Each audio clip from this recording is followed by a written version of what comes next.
And at the close of the program, let your name only be glorified. Thank you, Lord, for you've done so. I have prayed in Jesus' name. Thank you very much, sir. Let's briefly introduce our management staff in EKRS. And of course, some of them would also have different lectures or presentations to give to us today so that we can begin to have an idea of what we set out to achieve with this engagement. On that note, I'd like to introduce to you the man who just left the podium. That's the Director of Personal Income Tax, Mr. Joseph Olorunfemi. Please let's celebrate him. And sitting next to him is the Director of Tax Intelligence, Audit and Data Analytics, Mrs. Yemisi Akimbabalola. And right in my front, I have here the Director of Finance and Corporate Services, Mr. Ipukwa Ajayi. And next to him is the Director of Planning Research and Statistics, Mr. Wasiu Mohammed. Some of our staff are also here, heads of department. I can see the head of MDAs, Ministries, Departments and Agencies, Mr. Yemi Adekoya, seated at the back. Thank you, sir. And we also have the head of Direct Assessment, Mr. Oluwasegun Ogunsanya, also seated at the back. Let's celebrate him, please. All right. As soon as others join this engagement, okay? Coming in now is the Executive Chairman of Ekiti State Internal Revenue Service. That's the #1 taxman in Ekiti State, Mr. Olaniro Olatono.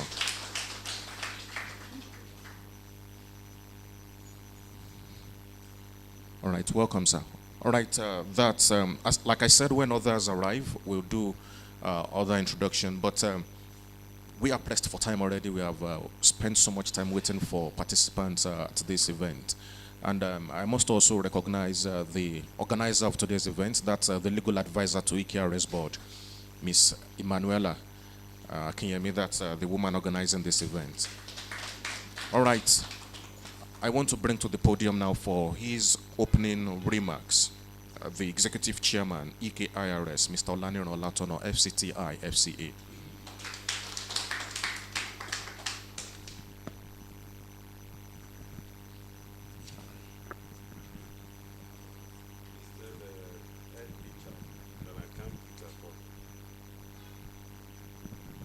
Good morning, sirs. Good morning, ma. Ẹ kú iṣẹ́ o, ẹ ṣé o. Ma, mi ò lọ ilé ìwé púpọ̀, Sunday school ni mo lọ. Torí ẹ̀ náà ẹ gbà mí láyè kí n fi ṣe àdàlú èdè àti Gẹ̀ẹ́sì àti Yorùbá. Màá fẹ́ sọ gbẹ̀ tó mo fẹ́ ká gbọ́ra wa yékéyéké. Èkìtì ni gbogbo wa, Èkìtì lèmi náà o. Àwọn kan ní Ìjẹ̀bú ni báwo ti import mi wá. Mi ò ń ṣe ọmọ Ìjẹ̀bú o. Èkìtì pọ́nbélé ni mí nílùú Fábùnmi. Ẹ káàárọ̀, a kí yín sí orí ètò yìí. And we want to appreciate you all for coming. You know that on the platform that was created for this purpose a while ago, we saw quite some discussions there, and we felt it's very, very important for us to clarify things. Because when brothers don't understand each other, they have a tendency of fighting. But when we understand ourselves, then we'll be able to work together in peace and in harmony. Tó bá ti di pé a gbọ́ra wa yé, òun ló máa ń fa ogun, òun ló máa ń fa wàhálà. A rí nǹkan tí àwọn kan ń gbé sórí afẹ́fẹ́ ní orí kíní platform SCD wa yìí, SG and SCD wa ní lọ́lọ́ yìí. Nígbà tí mo wá ka some of those things àwọn amòfin wa ní pé ó máa dá ká ṣe ìpéjọpọ̀ yìí, ká jíròrò.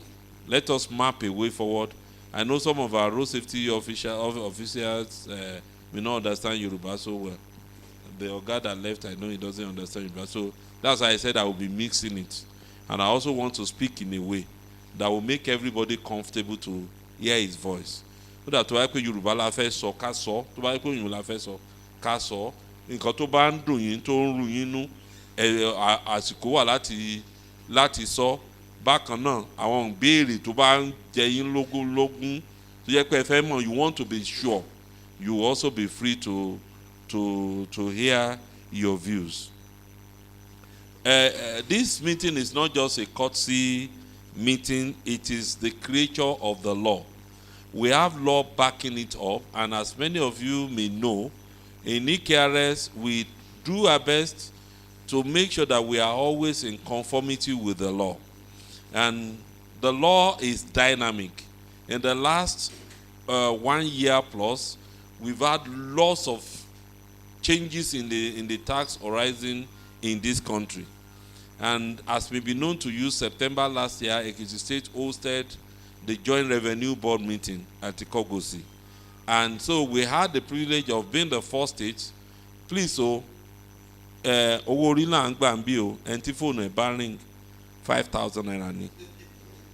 Mi ò ṣeré o, ara ẹ̀ ni o, 5,000 naira ni. If your phone rings, 5,000 naira. So put it in silence. If you cannot switch it off, ẹ jọ̀ọ́, put it in silence. Because serious business, all of us that are here today, if we are in a local government, there may be 1 kobo, 2 kobo that will collect at least today. So as you are in this room now, it's as good as we have brought the revenue of your local government. We have caged everything in this room. So let us just do it very well in a way that will be wonderful and will be pleasant to every one of us. So because of those awuye on the platform, we felt it is because some of us are not conversant with the law. And we have therefore made provision today that by the grace of God, we give a copy of our law to each of the local government and LCDA. Because once you now have the copy of the law, we are not going to sell it to you, even though it costs us money to print. We are not going to sell it to you. We'll give it to you, and you will read through. And don't forget also that before this law came into existence, we called a meeting like this. We circulated also briefing, and many of you, maybe your predecessor, signed. So, Ekiti Internal Revenue you signed. It's in conformity with the federal law. So today, we want you to know about what we call presumptive tax and the use of best judgment and how they came about 12 million. Some of these things are not EKRS. It is from the federal government. I think last week again, we still are training on the presumptive tax.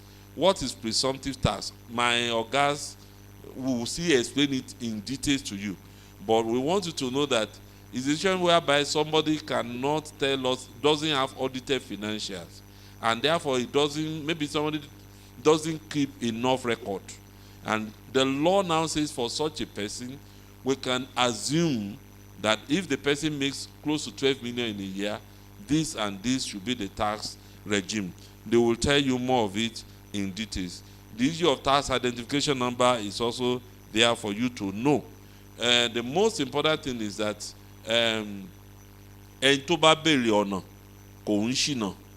if you ask for road, you will not likely miss the road. So the whole essence of this meeting is not for us to be fighting or be disputing. It is when there is no law. I can say, this is my own understanding, that's your own understanding. We have lawyers in the house, we have tax professionals in the house, and we know some of you also are very, very learned enough to understand the position of everything we'll be doing today. And we are sorry, this place cannot take all of us, but we have another room downstairs. So those that are coming now, there are quite a number of people that are also listening to us. They are downstairs, and you can see what they are also doing over there subsequently. So we want to thank you and want to welcome you to Ekiti State Internal Revenue Service. Please make yourself as comfortable as possible. Be ready to ask as many questions. We don't run away from questions. And if we need to make some changes, we will also be more than willing to change. I also want you to know that this meeting is not supposed to be financed only by Ekiti State Internal Revenue Service. Your SCDAs and your local government, you are supposed to contribute to a common purse that will be using to run this. But EKRS has now been the one that has done that one for quite some number of years now.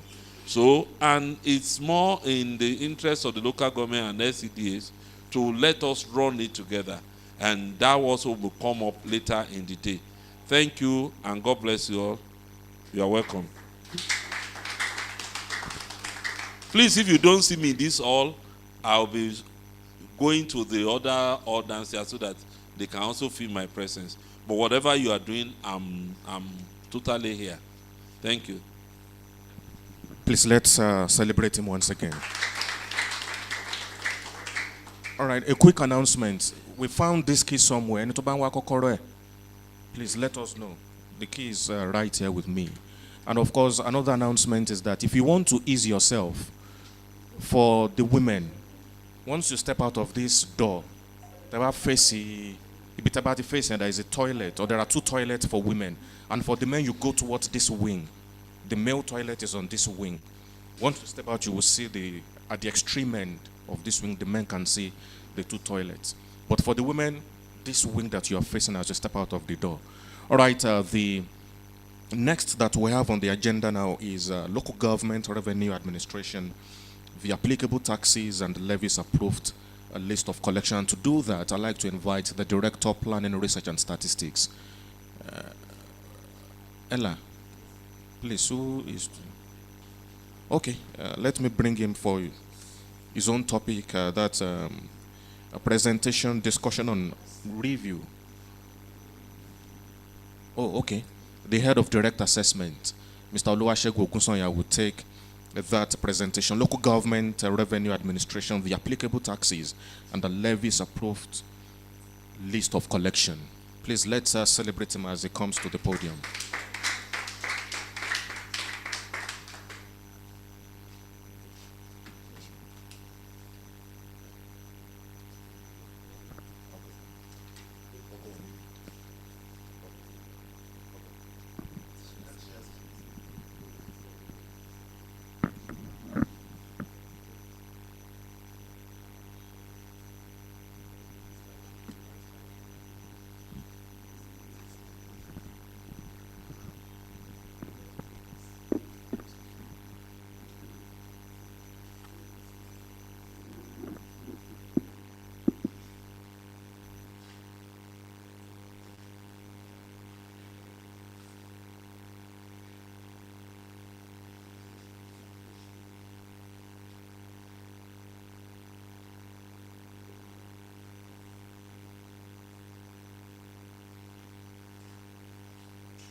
Emma Bino, we are trying to do the connection so that he can display his slides. At the same time, also have other persons join from other rooms. They are trying to do that connection.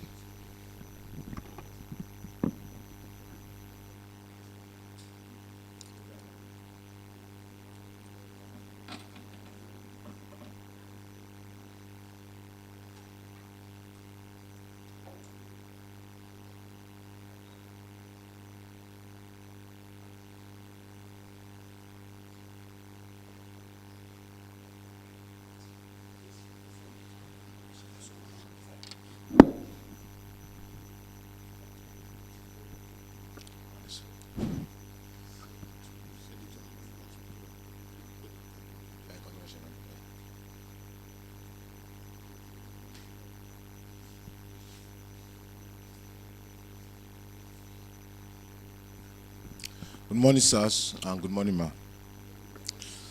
Yeah, I duly observed. I appreciate your presence here, and special good day to the officers in our midst. So, I'm Oluwasegun Ogunsanya. I will be presenting on taxes and levy, approved collectibles by state and local government. Taxes and levy simply talks about the collectible by federal government, the state government, and local government administration. But because of our time, we will not be talking more on the local government, federal government collectibles. So we'll focus majorly on the state collectibles and the local government collectibles. And when you are talking about tax and levy generally, anything that has to do with taxation is simply law, backed by law.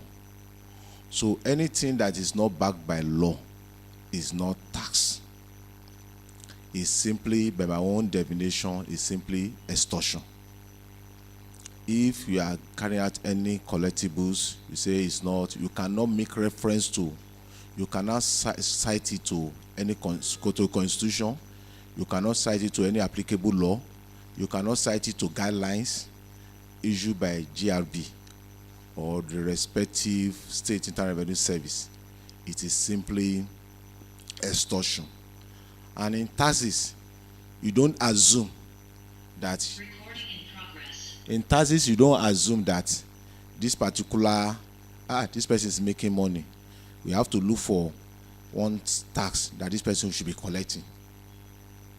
It's not an assumption, it's simply law. This is just preamble to the presentation that I will be giving out. It's just majorly to talk about the taxes, the guideline, the principle that govern collection of taxes and levy, while our technical team are working on the slide to share it. Thank you.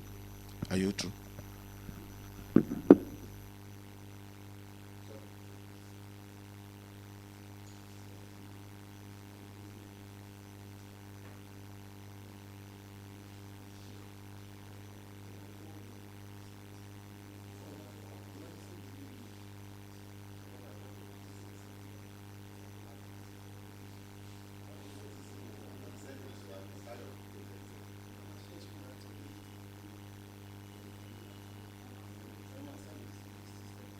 Greetings from downstairs. Greetings from downstairs.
All the goals can share, please.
So we'll be talking about tax and levy, approved collection by state and local government. So can we go to the next slide?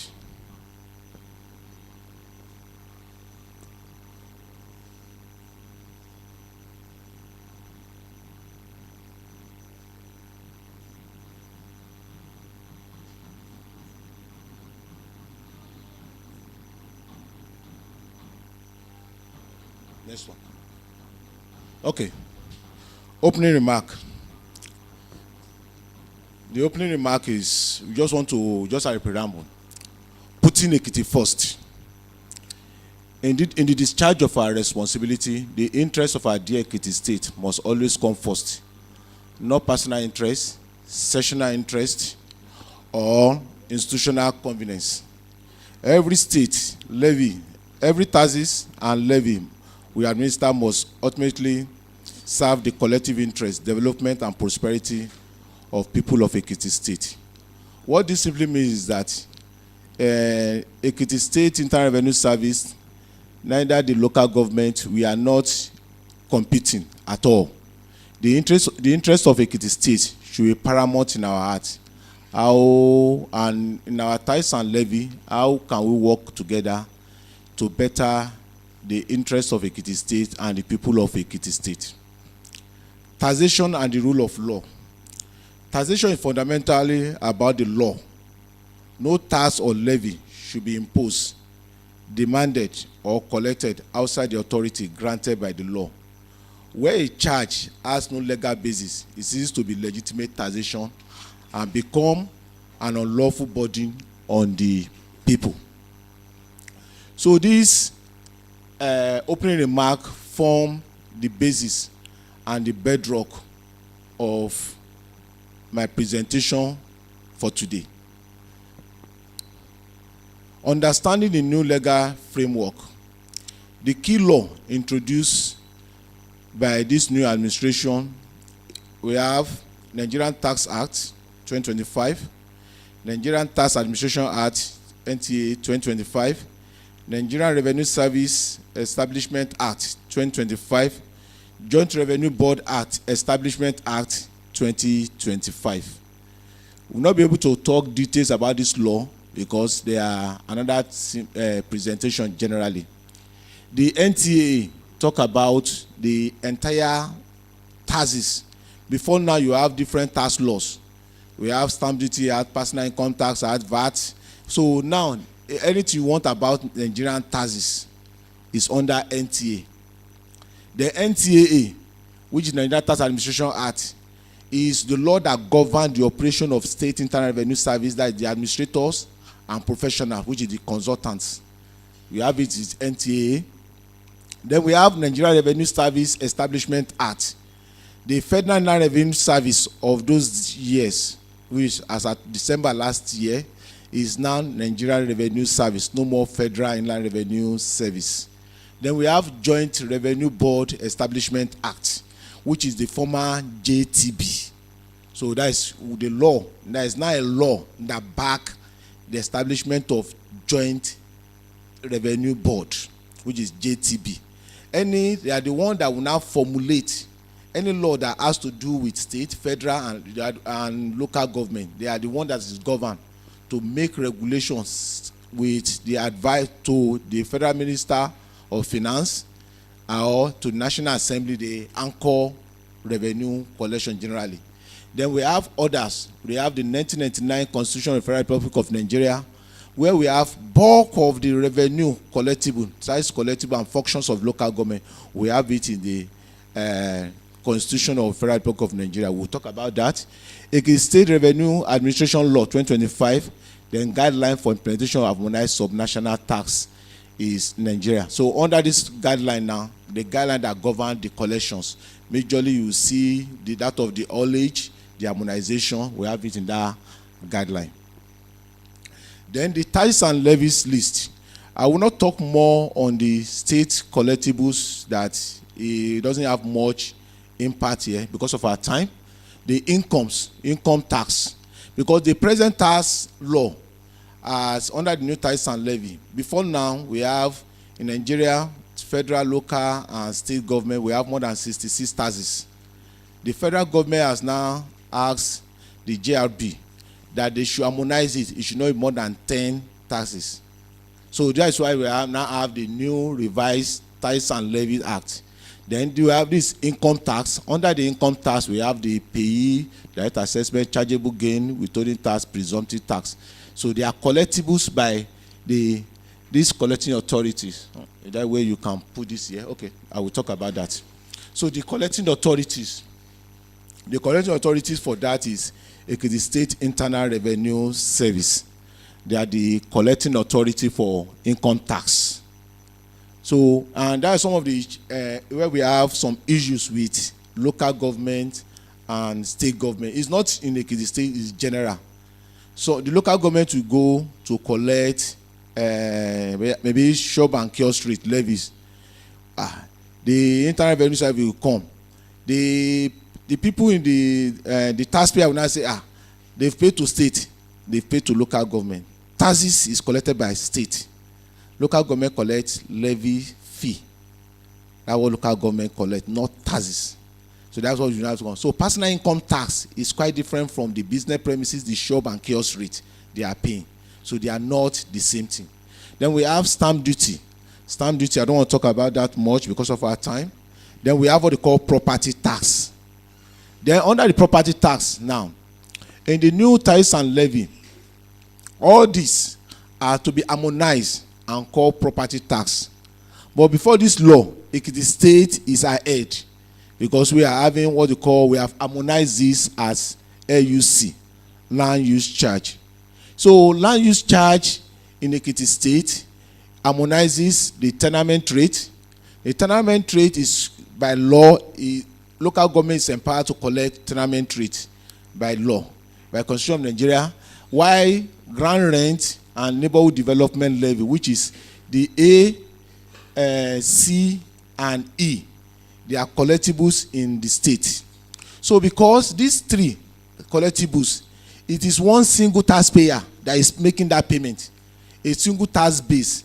So it's now in the wisdom of the state government that if local government get there to collect tenement rate, state will come and collect ground rent, state will still collect neighborhood development levy. Why can't we harmonize it together to become one single tax? That's why we now have land use charge, and there's a law backing it. In respect to that, we'll make reference to that particular law. So now, even the GRB are looking at this. All this should be harmonized and called property tax. So we'll get to that particular area where we'll make reference to that. Then we now have the road taxes. Road taxes, we have what you call the motor vehicle registration, renewal and registration, then administrative fee, which is the charges, is the collecting authority is a state internal revenue service or state internal revenue service. And the fee on these collectibles are to be determined by the joint revenue board. Even the state cannot determine what should be collected in respect to the road taxes collection, that is vehicle registration, acting permit. It is to be determined by the joint revenue board. That joint revenue board now, the federal road safety, the custom and other key agencies are also member of that joint revenue board. And the joint revenue board also comprises of all the 36 state chairmen, inclusive of the chairman of the FCTRS, while the chairman of NRS, Nigerian Revenue Service, formerly Federal Inland Revenue Service, is the chairman of the JRB. Then we also have haulage. This is another key area that we should also focus upon. It's another key area that we should focus upon now. Before now, we have what they call the harmonized single haulage fee, the single interstate road sticker, and other form of road sticker, ticket, and emblems that are collectible before now. But now, it is not lawful. It is a criminal offense for anyone, either state or local government, to sell emblem or sticker to any motorable, to any commercial vehicle. It's a criminal offense. Presently, in conjunction with the Nigerian police force, a committee has been set up as law enforcement agencies, that which is the task force, to move around all states.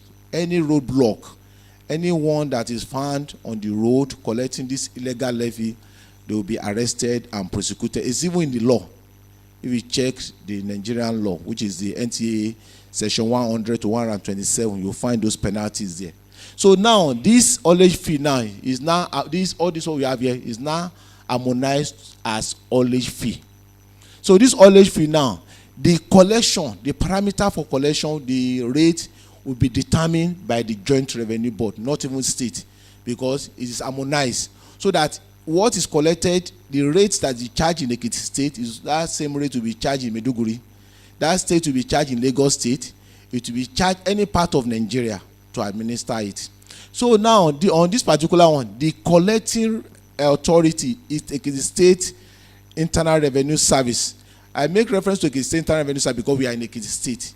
Under the law, it is State Internal Revenue Service. We are making reference to Ekiti State Internal Revenue Service because we are in Ekiti State. And it's chargeable only on commercial vehicle. We should also take note of that. Because in the past, anyone that is driving maybe Zena, ILOS, when it's private, they will just stop them on the road. No. It's only commercial vehicle. That's what the law stipulates. It's on commercial vehicle operating haulage services. That's what the law says. Everything I'm saying now is reference to the law. You will see our reference. Everything is not assumption. It's reference to the law. What the law says is that it should be collected by State Internal Revenue Service and chargeable only on commercial vehicle operating haulage services, and strictly payable only at the point of loading and offloading. So I will make reference to this now. This haulage fee levy now. For instance, now, if maybe at Ikole, a particular truck, maybe trailer, is loading yam from Ikole, taking it down to Lagos, he will pay haulage fee, which is the loading at Ikole. He pass through Oyo State. If it's not offloading Oyo State will not stop. If it's not offloading in Ogun State will not collect any levy until you get to Lagos State, maybe my 2 or my where we offload, my 12, where we offload. That's when they can also collect the offloading. Then before now, one thing that is very paramount, which we must take note, and as benefit to Ekiti State, not even Internal Revenue Service, benefit to Ekiti State, all those vehicles now, they are to be tagged at the beginning of every year. Ekiti State is losing key revenue in respect to that. When the JRB came the last time to make some presentation to us, as at last month, Adamawa State have collected above 4.2 billion, 1.2 billion Adamawa State on this currently. At the time they came about 2 months ago, they've collected about 400 million on it, on tagging, because every vehicle, every truck must be tagged. And that tag is once in a year, which is 10,000 naira. They will tag them. I mean, they tag them now. So in that state, there's percentage of sharing that go to that particular state, the state government. Then on yearly basis, they will be paying renewal on it, not tagging again, automatic renewal on that particular area. So the loading and offloading now. So in that situation, so immediately they pay the loading and offloading now, it will not be shared between those states that are involved. But if we are not disturbing ourselves in Ekiti State that this person, local government will be in charge, this one will be in charge, we are losing. Other states that surround Ekiti State, that don't are benefiting. Kwara State, they just started about 2 months ago. They are into hundreds of millions in respect to this tagging alone. So we should take note of this haulage area. And before now, there are some collectibles that we have been making, either different state, local government, that has to do with emblem sticker. It is strictly not in line with law. It's a basis. It's just an assumption. That is local government revenue, is state revenue. There's nothing like emblem in reference to Nigerian law anywhere. You will see Niger Delta permit, South permit, Kinikon permit, all those ones. It's not in line with law. So what we have presently now is now haulage levy. and is to be administered by State Internal Revenue Service. So in a situation where right now the state cannot engage a consultant to handle it. So there is a percentage for the consultant. The consultant cannot even increase it with 1 naira. There's an agreed fee in respect to that. So when we get to question and answer, if it need more emphasis on that, you can still ask. Then we have the economic development levy. Under the economic development levy, we have the business premises, economic development levy, environmental fee, social services. So what the law says is that before now you see it, there are still more. Before now you see mining fee, quarry fee, emission control, produce taxes, fire service, all this. Now what the new law is saying is that all this should be harmonized and should be called economic development levy. But most states has not gone to that particular level because of the automation. There is still some work to be done within the GRB and state in respect to integration. So what state now? The law under the GRB guideline and the law now is that anyone that is paying business premises, which is mostly corporate business outfit, the person, a taxpayer who pay business premises, you see it in red here. A taxpayer who pay business premises shall not be liable to pay shop and kiosk fee for the same premises. He is not the chairman of Ekiti LGA service or the management of Ekiti service that is talking now. It is the federal law. You can't serve a business premises and you see paying shop and kiosk rate, or you serve a business shop and kiosk rate, then Ministry of Trade and Investment will still go there to go and collect business premises. It's illegal. It's not in line with law. That is the position of the law. Then now, also go to number 7 of it. Number 7 talk about harmonized levy. That is, this levy is intended to be annual payment by businesses operating in local government council in any state. There's one area I want to make reference to in this particular area, this particular one now. So we have these are local government levies here. This is number 7 here. Shop, store, and kiosk fee not due if business premises is paid. The same thing when business premises, when this is paid, if you look at this particular area, a taxpayer who pays shop and kiosk rate shall not be liable to pay business premises registration or renewal for the same premises where applicable. Then anything shop and kiosk, the state has no control in respect to that. Business premises should not be charged. We should take note of that as local government revenue committee. Outside market that is being financed by the state, like the King's Market, is being solely financed by the state. Collectible in that particular market is state collectibles.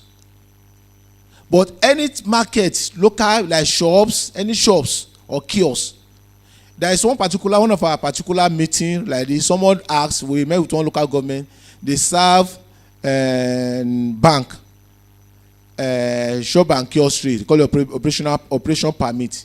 That's another key that we should take note. There's nothing like operational permit in eye of the law. Local government, state government, they are not CBN to grant operational license or permit to banks. We also serve petrol station, operation permit,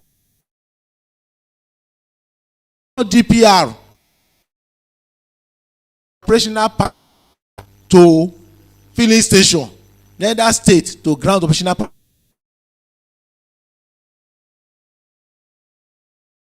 Look at it in line with the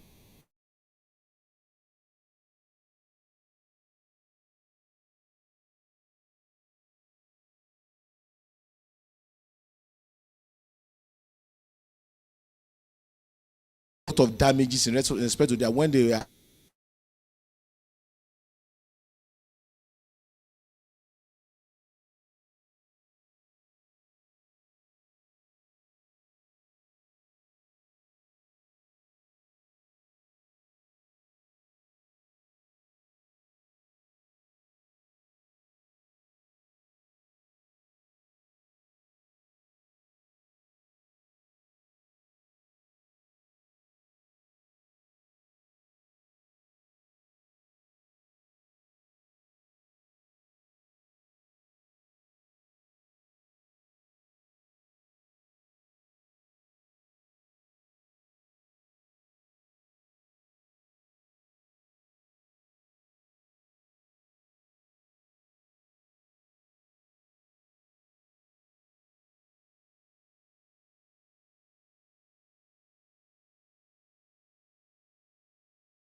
Yeah.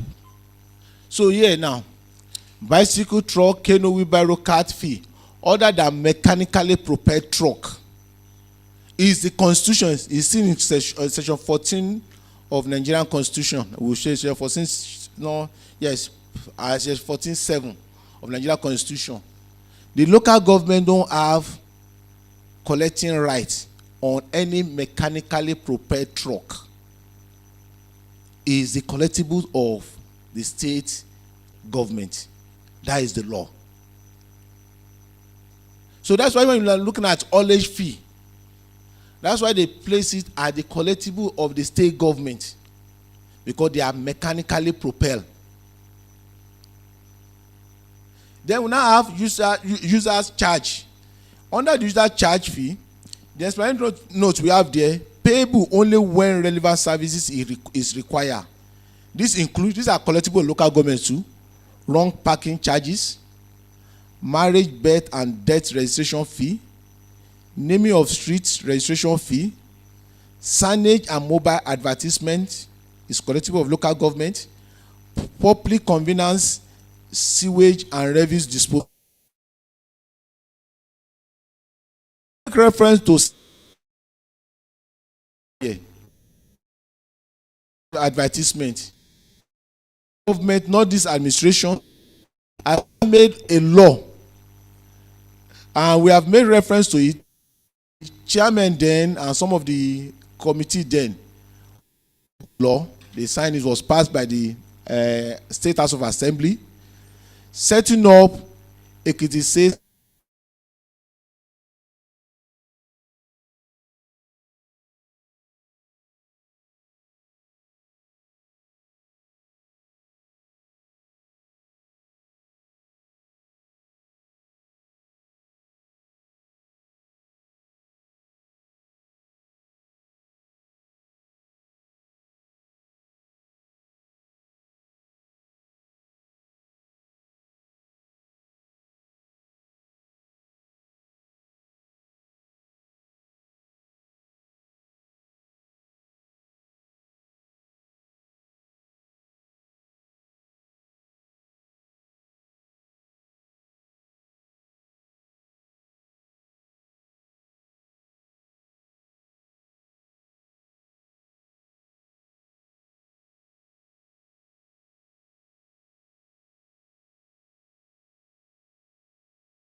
Please, those of us downstairs should please exercise some patience. There is a network issue. I expect somebody to have told them in the training room to stop, so that you also be able to participate in the discussion. Thank you.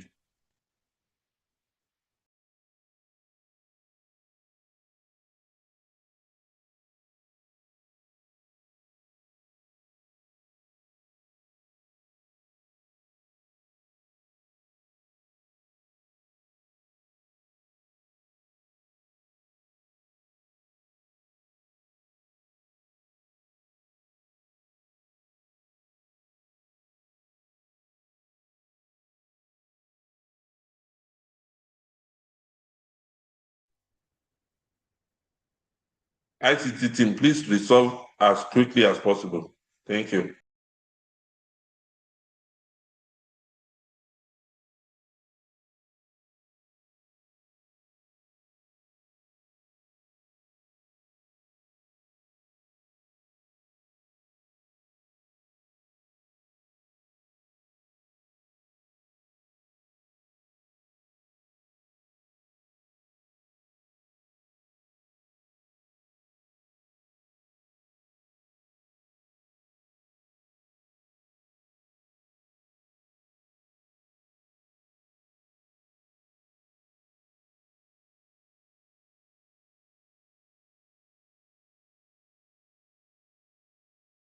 And somebody please tell David to move everything to Starlink. The other internet seems not to be working as good as we want it. Yes.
Then we stopped hearing you where you talked about all something, that red one.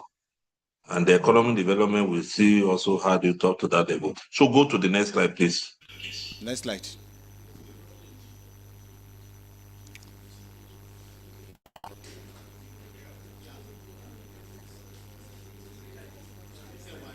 Go to the next slide. Next slide. No, back. Number 8.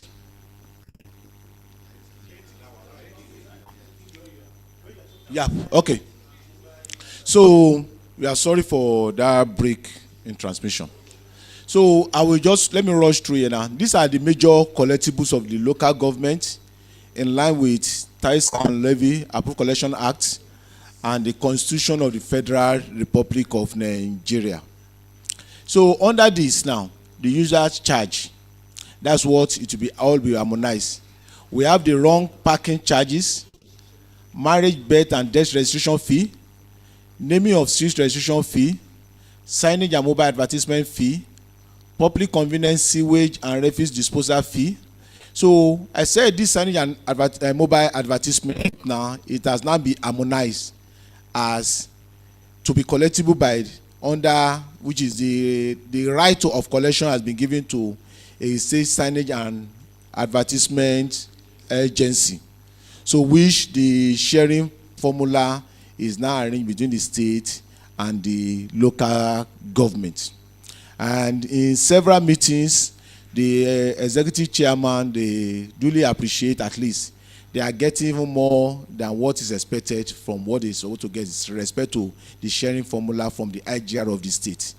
The state IGR is improving. The local government are getting more shares from the local from the IGR.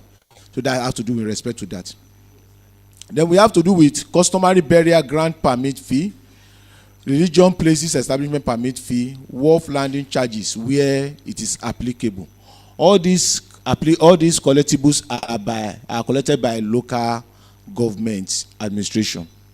Then we have the daily ticketing. We have market levy, animal trade tax, slaughter and abattoir fee. This slaughter and abattoir fee, they are under the tax and levy. Where the state finance is fully involved, it is administered by state. But any other slaughter, slab and abattoir fee, under the law of Nigeria, it is collectible by local government. Then the transporter's ticket, we have other daily ticketing and similar charges. Then now, currently harmonized taxes and levy by Ekiti state government. The following are currently harmonized taxes and levy by Ekiti state government. The essence of harmonizing these particular charges now is that is the next slide. Yep. So I want to give before I will speak more on this. I want us to give just a brief details about the benefit we will derive as Ekiti state if the Ekiti state government, not Internal Revenue Service now, Ekiti state government and the local government administration, if they all come together and agree for in terms of harmonizing our taxes, it will benefit the state more than even the state government more than either Internal Revenue Service or the local government revenue committee. There was a trip we went to being financed by Ekiti State Internal Revenue Service in conjunction with the local government, the coordinating DFA of local government. Mr. Bello also joined the team. We went to Enugu and Anambra to look at how they are doing their collections. In Enugu State, all collectibles has been given, the right has been given to the State Internal Revenue Service to do the collection on their behalf. And we also met with some of the chairmen and some of them to get feedbacks.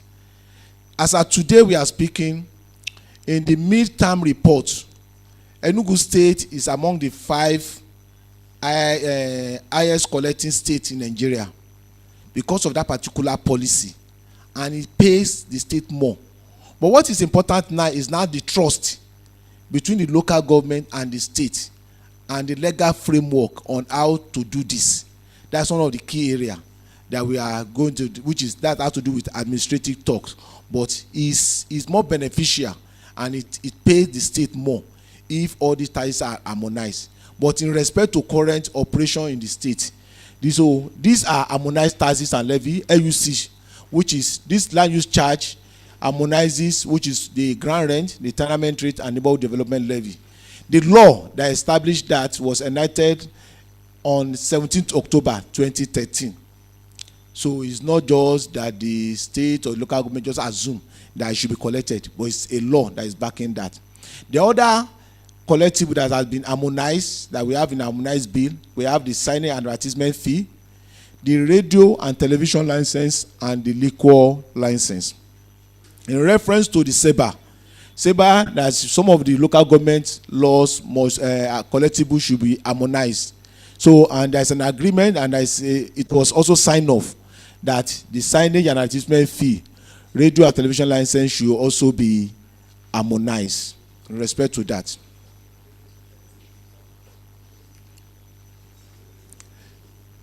Then now, under this particular area now, we are now making reference. In the next few minutes, we will end the slide. With special reference to section 4.6 of JRB guideline for the implementation of harmonized subnational tax rate in Nigeria under haulage fee. What the law simply states is that haulage levy are rate structured according to the capacity of haulage vehicle measured by numbers of tires. It's not that they just any vehicle you just collect. It is being measured by number of tires, which is between 4,000 to 25,000, depending on number of tires. Then what is the reason why it's been harmonized? This approach ensures fairness, transparency, and ease of classification for operator. So the proposed rates are expected to be uniformly implemented across all states. That is to eliminate rate of disparities across jurisdiction, reduce multiple and arbitrary haulage charges, support seamless interstate movement of goods. So presently in Ekiti State, the state has made an arrangement which is also known and has been registered by JRB. NAC Alade is the collecting consultant on haulage fee in Ekiti State. And it has been registered because what the law says is that if the state cannot handle it directly, a consultant should be now. So we now have any other consultant that want to become an agent will now log in, register through the approved consultants of the state in respect to haulage fee collection. Emblem, sticker, and others have been completely abolished. No, please hold on a bit. Something seems to be happening downstairs. Okay, sir. Okay, I think they are back online now. Continue, please. Okay, sir.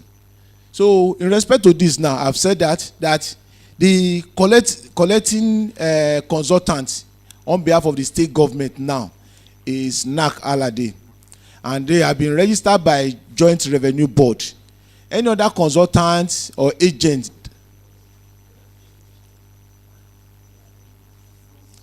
any other consultant or agent that want to work in respect to this will now log in. They will register through them and they'll be onboarded through the Joint Revenue Board. Even the Ekiti State Internal Revenue Service is not even the sole authority in respect to this, because Ekiti State Revenue Service are also onboarded by the Joint Revenue Board. Then I will have to rush from this particular area because we have talked about those levies.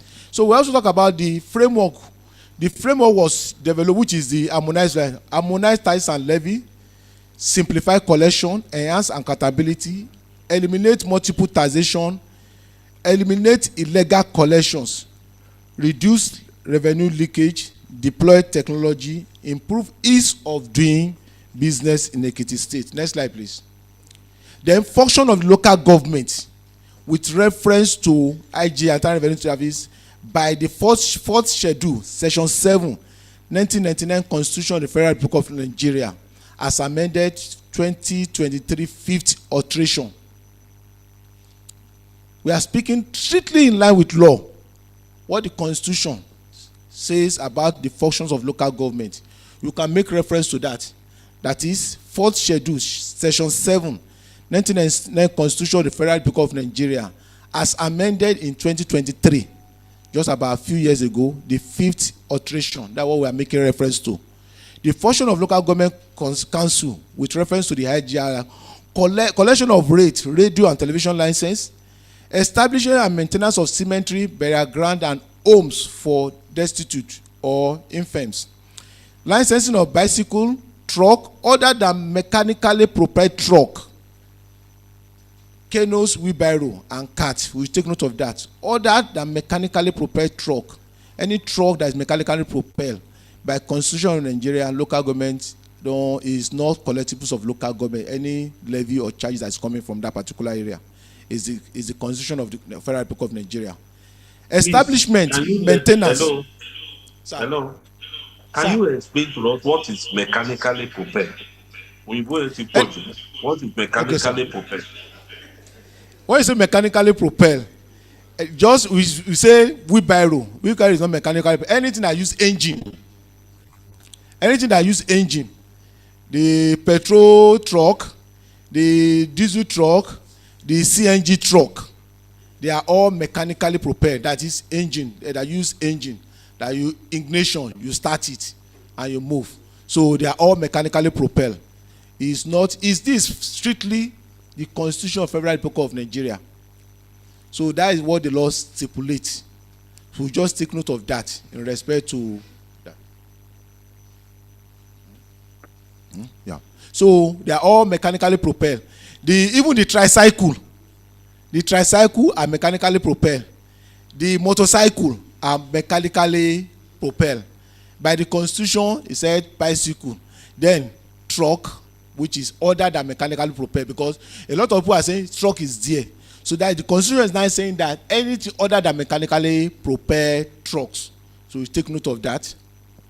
Then establishment, maintenance and regulation of slaughterhouses, slaughter slab, market, motor park, and conveniences.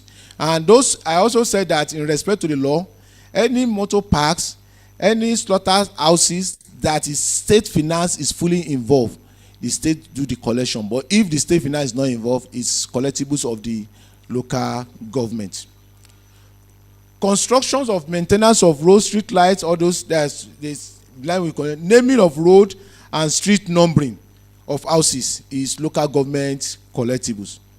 Provision and maintenance of public convenience, sewage and refuse disposal, registration of all births, deaths, and marriages. All these are local government collectibles. Then movement of outdoor advertising and hoarding, movement and keeping pet of all descriptions, shop and kiosks, restaurants, bakery, and other places of food. Then laundries, licensing, regulation, and control of sales of liquor. But all this liquor, the sales of liquor, outdoor advertisement have now been harmonized based on agreements signed by the state and local government.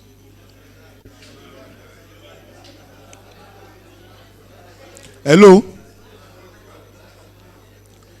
Collectible by state and local government.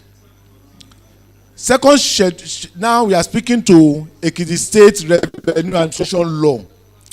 You can see the law when you make reference to that. The executive chairman has promised that the law will be distributed for all all the representatives of local government here, so that we can make reference to it. Third schedule also talk about it. The second schedule talk about the collectibles of local government. The third schedule talk about Ekiti State Revenue Administration Law collectibles there. Or then the golden rule of revenue jurisdiction. A golden rule of revenue jurisdiction is that a local government cannot collect state revenue because the taxpayer operates within the local government. It's a golden law of revenue jurisdiction. Then likewise, a state agency should not collect revenue legally assigned to the local government merely because it has stronger collection machineries. It's a golden rule of revenue administration. So in a situation whereby I see the issue of harmonized ones, those ones you see harmonized, it is whereby even you check the guideline of JRB, the local government can, we have some of the collectibles of the state that has been ceded to the federal government to collect on their behalf before now. The VAT, before the new tax law, the VAT, value added tax, is collectibles of the state government. But the state government doesn't have that strong machinery to monitor it. That is why you see the Federal Revenue Service then, we are collecting on behalf of the state. Then the sharing formula will not be shared between the state, local government, and the federal government. These transfer charges that we see, it is collectible of the state, which is electronic money transfer levy before now. But the state don't have that mechanism to do the collection. The federal government do the collection. The larger percentage come to state and local government. Even it's 100% state collections, but local government are getting chunk of this particular revenue. Even in some cases, far more than what some of the allocation, if you can make reference to it, the collectibles are EMTL, the sharing formula that is coming to local government, the VAT, the sharing formula that is coming to local government in respect to they are collectible. It doesn't apply to only the state. There are some collectible that when NRS collect, it pay the state more and local government more. So the state give that collecting right to them. But where the local government now sees in their own wisdom that if state collect this on their behalf, the local government will get more. They give that particular right. I have also made reference to in Enugu State, in Anambra State, in Kaduna State, the state government are collecting everything, sign, and it pays off the local government more. It's even better if the AGON can have some members, send them to this particular state, Kaduna State, Enugu State, Anambra State, and look at their model as they are operating. Then they can now come back to the state and make some recommendation in respect to that. That is on that particular area. Then what cannot be done? What cannot be done? Revenue officer, revenue consultant should not invent a tax or a levy. You can't just say, yes, let's just introduce this. It must be backed by law. Collect without legal authority. Collect the same revenue twice. That's where the state collect, local government say want to collect. Where local government collect, state say want to collect. Use multiple collectors for the same revenue without lawful authority. Mount unauthorized roadblock. All roadblock is to carry out roadblock now is abolished, is illegal. Issue unofficial receipt. Demand cash where electronic collection is mandated. Arbitrarily increase statutory rate. Our rate, the rate for collections is inside the state revenue administration law. You don't just give that this particular person, I like this one, I don't like this particular person, you pay 100,000, you pay 20,000. The law for rate collection is there. Threatening taxpayer into payment. The role of local government chairman. The chairman should support lawful revenue mobilization. Ensure that revenue committee operate within their jurisdiction. Prevent unauthorized collector. Ensure approved rates are used. Promote electronic payment. Ensure revenue is properly accounted for. Work with a state internal revenue service on taxpayer database. Support taxpayer education. Eliminate multiple demand. Promote transparency. Collective interest of Ekiti State should be above all. The chairman and every one of us in this hall, the collective interest of Ekiti State should be above our individual aspiration. Then what are leadership's principles? Revenue collection should strengthen the relationship between government and the people, not destroy it. We should not use in the seal of collecting revenue to not destroy the relationship of the government and the people. The revenue should be collected to build the state and to build the people. Role of Ekiti Central Revenue Service. EKRS should provide taxpayers registration, which we are building through filing of annual returns. Data intelligence, technical leadership in terms of technology for collection, tax assessment, compliance monitoring, tax education, which is part of what we are doing presently, professional revenue administration, audit and investigation, intergovernmental coordination, guidance to local government revenue committee. Something we are doing presently now, so that we know the right thing to do. And if you are having some other challenges, you can easily walk up to the chairman or any of the management of EKRS to seek further guidance. The objective should be one state, one revenue system, clear jurisdiction, no double collection. That is the objective of EKRS, what we are looking at. It might not happen now, but that's what EKRS is looking at. One state, because now we are divided. This is EKRS, this is local government. Even among local government, there is division. That this is original local government. This is the LCDA. Objective should be one state, one revenue system, clear jurisdiction, no double collection. The Ekiti Compact, EKRS local government. One law. We should work based on one law, one revenue policy, clear jurisdiction, one taxpayer database, electronic collection, no multiple payment, unauthorized collection, transparent accounting, compliance, higher IGR. If we work together collectively, we will get higher IGR, and the sharing percentage that we get to local government will far more than what we are getting. Apart from even all of this collective harmonized, I don't need to speak to that, but you can confirm from the chairman. The entire IGR that is collected by the state, that is irrespective of those that are harmonized, there is percentage that go to local government. Every IGR collected by Christian Revenue Service, at the end of the month, there is percentage that go to that will be shared by all local governments. I don't need to disclose that. That is management or strategic review. Ultimately, revenue should be for development.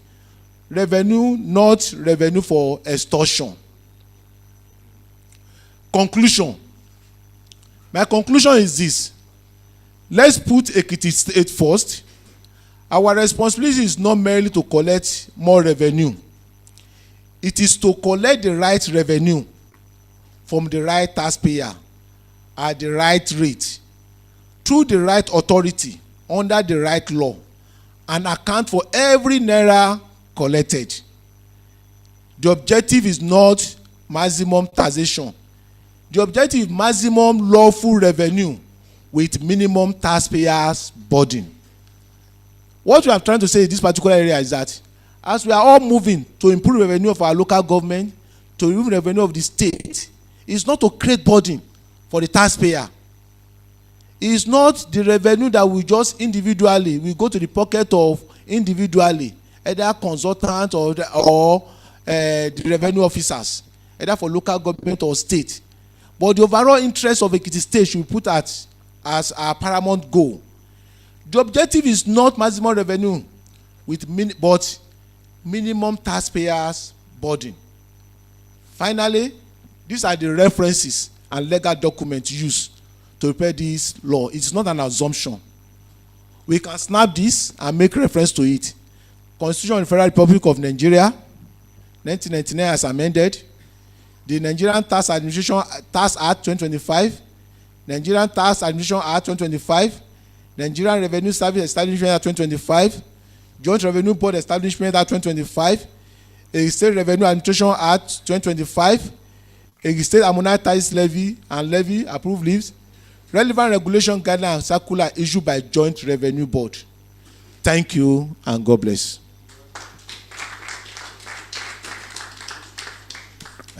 So if you have question and answer at this particular point or comments, okay, sir. Thank you very much for the presentation. And please, I want to speak on some area that I noticed that he was emphasizing on, and it needs clarification. The relationship between, that's my seat, Oga. Okay. The relationship between kiosk and shop rates with business premises. I know there will be a lot of questions around that area. So before the question, let me provide the answer. Shops and kiosk rates, we all know what it means. So if we say can we say a place like GTB is a shop or kiosk? The answer is no, right? The bank. Or can we say a filling station is a shop or kiosk? Good. Now that we have the understanding, we know what a shop is. We know what a kiosk is. So what we are working on is to make sure that the state governments, the business premises people, that is the Ministry of Trade, they are limited to those places that cannot be called shop. They will focus on them and collect business premises. While local governments will focus on what is clearly a shop or a kiosk. Sometimes we use it the way we like it. Like supermarkets, like Nan Supermarket, Starleg, and all these things. Is it a kiosk or a shop? I want us to get this thing clear. Is it a shop or a kiosk? It is not. So if we know that it is not, we should not go to Nan Supermarket and say, yeah, come and pay us shop and kiosk rates. We leave that one to business premises. If we have that understanding, we are seriously going to have peaceful operation. The second thing that I want to talk about, when he was mentioning it, the chairman interjected and said he should explain what mechanically propelled. Mechanically propelled is not only on truck. Anything that you can start and do, that is mechanically propelled. And that includes Okada. That includes tricycle. When you look at what is written and on that thing, it was mentioned as bicycle, wheelbarrow, canoe, other than mechanically propelled truck. So if they have not mentioned Okada, it has not been mentioned. Nobody mentioned tricycle. At least it's based on the explanation that I gave now, shows that those ones are mechanically propelled. So local government does not have jurisdiction on those ones. But any other one, anyone they are pushing, that is not. So that is the clarification I want to give. Thank you so much.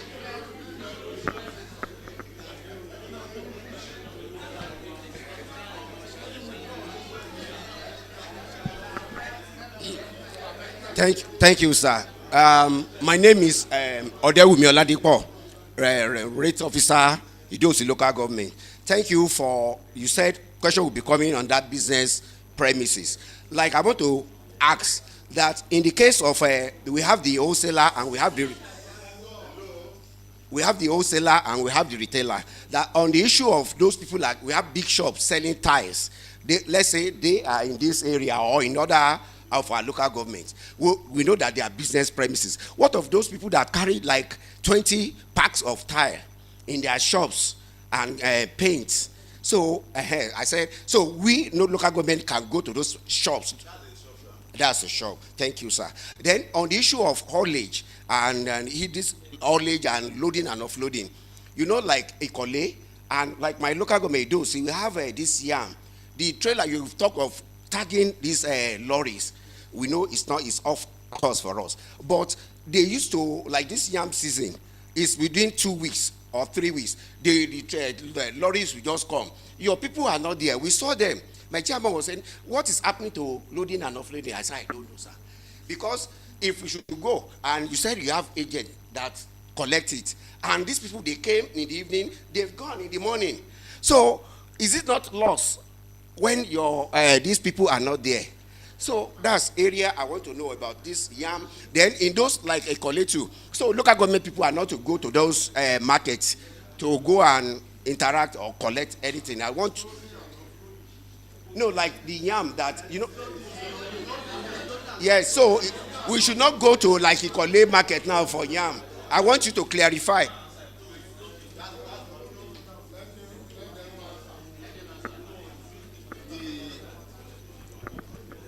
There are anybody that is operating in the markets, like you see, they will have some kind of a space that they are using. that market you are talking about is not state finance, is it? Good. Good. So each of the people that are selling there, we have something to pay to local governments. But if you are focusing on the truck, that's where the issue is. So the truck is what he was talking about. Loading is not even mechanical now. Loading and offloading. And when the vehicle comes in to offload or to load, the people that are supposed to collect that one, they are collecting for state. But the people that are selling in the market, we have so many of them. They will just do a packed yam like this. There's what you collect from them, right? That is what you can collect. So nobody is saying that you cannot go to the market, please. Don't let us misunderstand ourselves. Thank you, sir. Then on the issue of tax thing, you talk about tax registration, taxpayers registration. Thing, we have been paying payee in each local government on a monthly something. So recently we just saw that you asked us to generate a team. And yeah, so I want you to clarify: is there any correlation between the earlier payee we are used to and the thing we also generated again? I mean, it looks confusing. Then, lastly, sir, I want to talk on when you talk about the issue. Now that we have harmonized, state is doing it for us. Okay, maybe all those petrol station banks, you generated, let's say, 50 million or billion. The issue of trust, if you don't say, okay, we generated 10 million, how we are not going to audit you now from the local government level. So I'm just being factual. Sorry, sir, excuse me. You have earlier talked on issue of trust. So I want us to build this relationship of issue of trust, and finally on timely remission or sharing to LGA, LCDA, so that we'll not be expecting, we are expecting this remission from state to, they should have paid quarterly or 6 months to, please, a issue of trust to be established, and that timely remission, 3 months or quarterly, we are expecting the remission, please. That's just my... And thank you, sir. Boardroom. Okay. Since there is a question from the boardroom also. From the boardroom. Good morning, sir. My name is Agbaje, Great Officer, Ekiti Local Government. I want to let the whole house know that part of the job of the local government is motor park and Okada park. So as a local government staff, what will now be our own job in that motor park, because it's part of the 5th schedule that we are working on. So now you are talking of propeller, anything propelling, anything this, anything that. So we should go and close all the motor park or motorcycle park that we don't have any duty there. That is my question, sir. Okay, sir.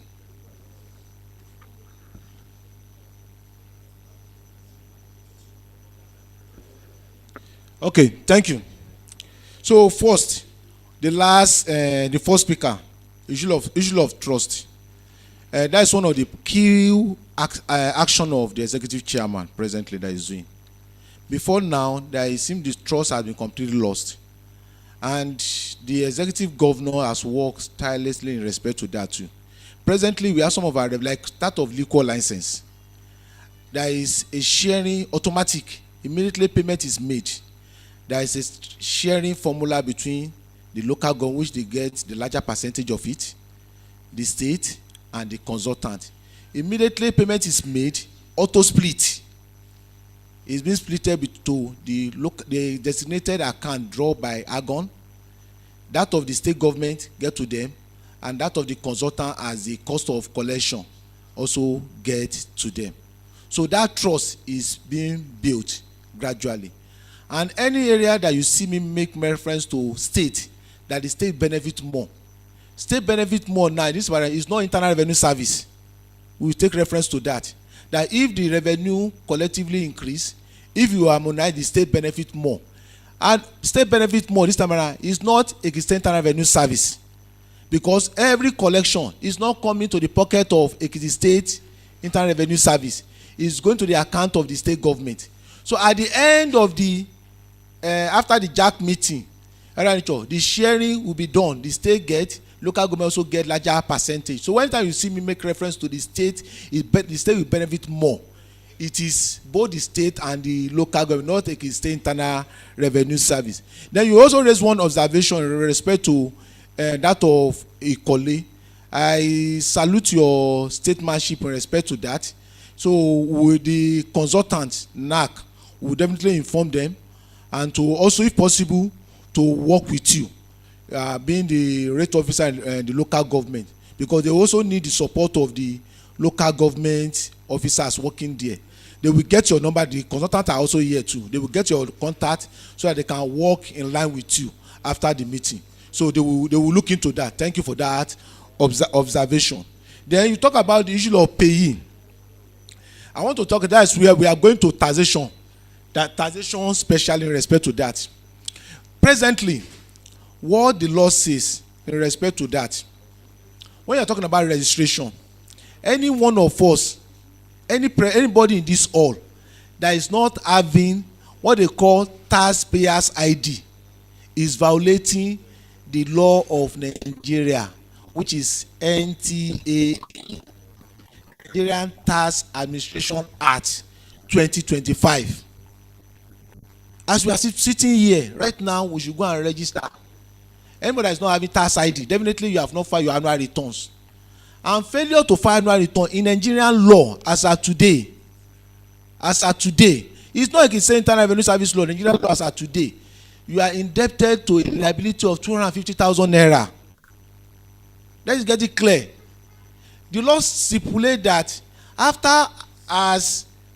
one house please, after beginning of the year, between January 1 to 31st of January, employers of labor, which is local government authority this time around now, will have filed your annual return to the relevant tax authority. Who is the relevant tax authority now? It is Internal Revenue Service. That these are the employee under the local government or local government service commission. They file it. Then the individual, between 1st of January to 31st of March of that relevant year, like for instance this year, 31st of March, individual will also file their own annual returns. In your annual returns now, you see employment. I'm working with Ekiti local government. This is my salary. Then if you are now having another business outside your employment, under trade profession, this is the income I earn, because the tax is now based on global income. You file your return. If you don't have any business, that will be zero. If you have rental income, you put your rental income. At the end of it, you have your returns, that you have filed your returns. If you don't file, because of that, in the wisdom of the executive chairman, he also extended it for 1 month to 30th of April, so that a lot of people can file, because we are not after penalty, but we just want voluntary compliance. So if we are sitting here, we have not filed our annual returns, please let's go and do the filing. By relevant law, as of today, what the law says that at the deadline, 31st of March, from April, if you don't file the defaulting month of April, is 100,000 for not filing. After each month of default, 50,000 naira each. So for those that have not filed, because of the extension to April, in May, if you have not filed, is 100,000. In June, it turned to 150. July, 200. So by the end of August, is 250. So it's better for us to go and file our returns now. It's a federal law. It's a federal law. You might look at it, you are escaping it now. When you will need something that is important, that's where they will bring those penalties out. Ekiti Central Revenue Service, under the leadership of the chairman, we have spent millions of naira carrying out sensitization in respect to this filing since last year. So that is in respect to registration, sir. Then I've covered registration and filing. So let us have our taxpayers ID. Failure to have taxpayers ID, there is penalty for that, because with time, your taxpayer ID, that what will be used in bank. The issue of Ekiti will just be a complementary. So taxpayer will use in bank, taxpayer will be used by contractor, taxpayer, and another thing you want to pass across to us too. For contractors, it is illegal for you to give contract to any contractor that is not having taxpayers ID. Let's take note of that. Any individual, any organization or MDA that give contract to any contractor without taxpayers ID, there is penalty for that, but that is not our subject of discussion for today. Then from the boardroom, always talk about motor park. What the constitution says is that establishment of park under the law, local government motorcycle cannot just it is in Ekiti state and some other few states. Some other state they can't just get, okay, this junction we have put it as our park. The local government must establish it. They must get permission from local government that this want to use this place as a park. It's not every junction that you use as a park. So what the law says is that establishment of motor park. So you are not collecting revenue from the operator now, but if you want to use that as an official park, or the NURTW, they want to have official motor garage. So the authority will be taken from the local government. Okay, in the college now, they want to have a established park now. It's not the state that finance it. The local government must authorize it. That's what the law says, the constitution says in respect to that. Not that the revenue, in terms of that, we not say the drivers will not pay personal income tax to the local government, but the establishment. That's what the law says, strictly in line with law. Is there any other question? Thank you, sir. Okay, sir. Now, sir. Definitely, sir. Okay, sir. Can come in, sir, so that those in the boardroom. Please, Ambassador. Sir. If we can take the questions later so that we will all be on the same pedestal. The questions, the comments, so that we don't keep on repeating ourselves. Can all that be accumulated later on, and then we'll take everything together? So that we won't be having back and forth. Let other people that are presenting present, and then we'll take all the questions as we go. Thank you. Okay, sir. Thank you, sir. So I want to seek your indulgence that the Oga here is out already. Can we have his own order will now suspend, sir? Hello, sir. Go ahead. Go ahead. Thank you, sir. Thank you, sir. I want to appreciate the resource person. My name is Jamie Sheye Tokwe, the Director of Finance at Ado Central. I want to ask the question as regards the issue of PE. We know the money deducted from our salary now is to our trade.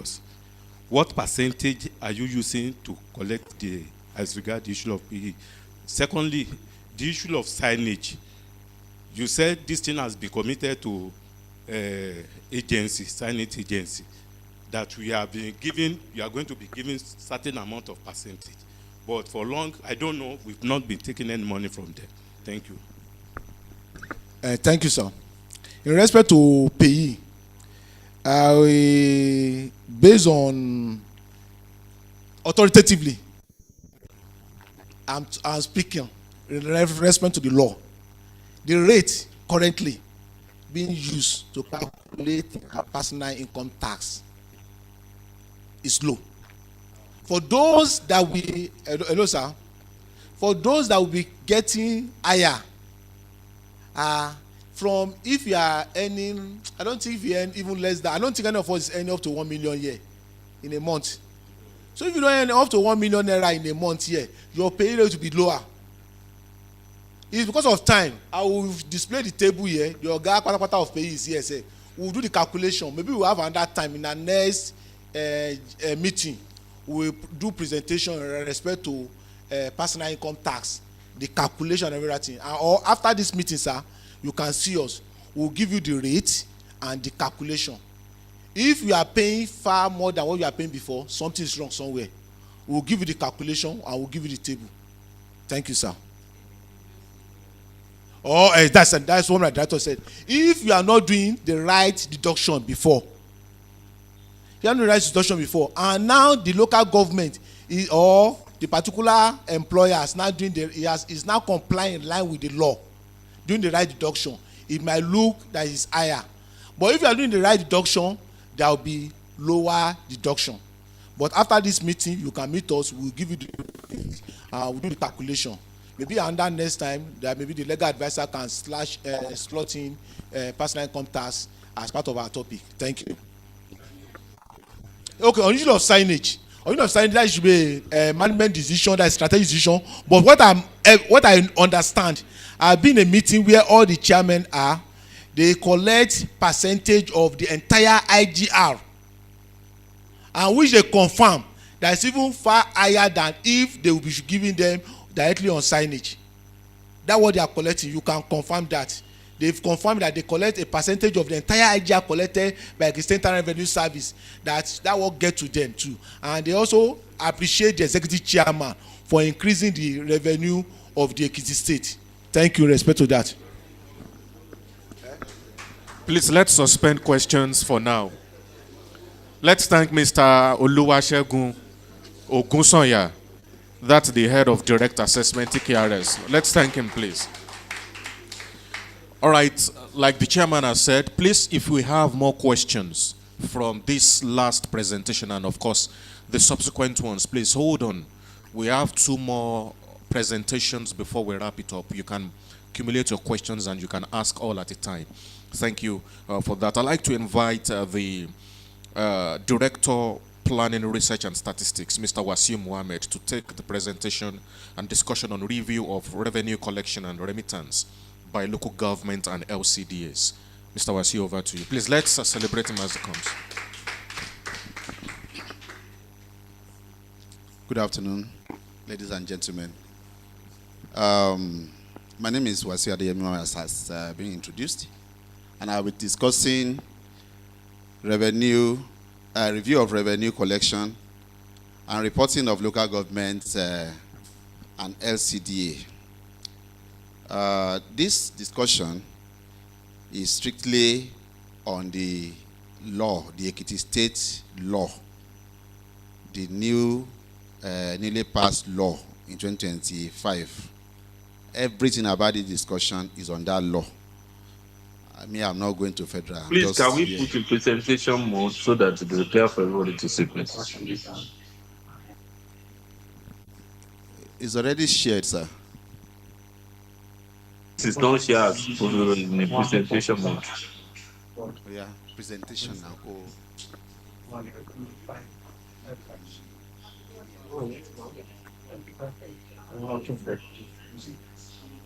I'll come and sort it out. I'm coming.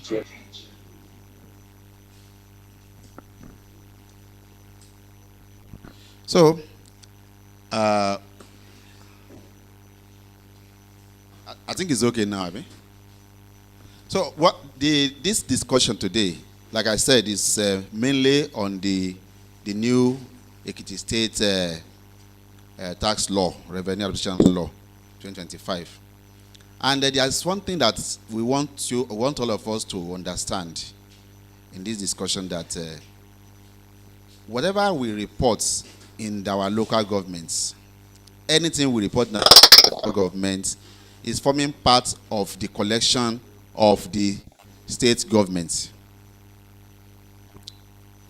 When we are reporting to JRB, we are reporting to NGF, we are reporting to Bureau of Statistics, Federal Bureau of Statistics. The figure that is being given there is not only the one that is being collected by the states. The local government zone is part of it. So the implication, I think, is clear. So why? Okay.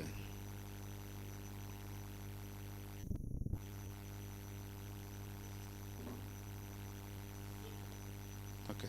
Third slide. Why does this review matter? This one. The next. Okay. Why does this review matter? We have a new law. A new law that all of us need to key into. And thank God, and I thank Mr. Chairman for at least promising, and I'm sure you are going to go with it today. Each local government will have one copy of that law. So, a new law. I don't want to talk more about that. Then, a digital shift. In that law, it is being said clearly that no more cash collection. It's clearly stated in the law that there won't be cash collection. Every collection must be done electronically. We must give electronic receipts, and everything goes to the account of the local government or the state government, as the case may be. Then the third one is external reporting. I've just mentioned that whatever we collect in our local government and state governments is accumulated and sent across. And why does it matter like that? Whatever that is there at the federal level has been our collection in the state. There's a basis at which they are going to treat us. If our collection is low, when they are sharing the federal something, our own will be low. If our collection is high, when they are sharing it, our own will be high. So you know that if we are not declaring everything, then we are doing ourselves. Because it's not only the state government that is collecting allocation. Maybe there's jack. As we have fact, we have jack. But if our whatever we have reported to the federal is low, we are definitely going to have a lower impact. An impact on our allocation, sharing allocation. So, the legal anchor, the law that we are talking about, the State Revenue Administration Law, what does it talk about? A single state law for revenue due to both states and local governments. When you pick that law, everything that has to do with revenue for both states and local government is there. How we go, the rates, everything is stated in there. Then, that same law established EKRS as an autonomous revenue authority, and it built machinery for local government revenue administration. That's in part 2 of the law. Now, the point I want to mention here is very, very germane. It prevails over any inconsistent state law or local government bylaw. It's very, very good that we note this. I've had a situation where I will engage a local government rate officer and we say, in our bylaw, this is the way it is. This time around, you can't bring bylaw to this particular law, the state law. When local government law and state law have issues, state law prevails because it covers everyone. And if our own law, our state law, clashes with federal law, federal prevails. So we have worked on that. We ensure that what we did when we came up with this law, we follow the federal law, so that we will not have any discrepancy where somebody will now say, you are saying a different thing and federal law is saying a different thing. So we have already perfected that one, and I want the local government to key in so that all of us will be on the same page. We are using the same law, so we will not have any discrepancies. So, and the analysis at the right-hand side is saying that 2 tiers and one law. 2 tiers, state and local government, but we are using one law. Autonomy built in. Revenue, local government revenue committee is autonomous of the local government treasury. Do we know that? Do we agree with that? Okay, let's see as we go ahead. A joint table. The state joint revenue committee coordinates both tiers. This committee that we have here now is coordinating both the state and local government operations. The new 3-part architecture, EKRS, Local Government Revenue Committee, and the State Joint Revenue Committee. This is the This is the way we are. EKRS is standing as a service. Then local government revenue committee is operations. They are into operations. They are the operational arm. And the joint revenue committee, this is the one that now harmonizes the activities of local governments and the state governments.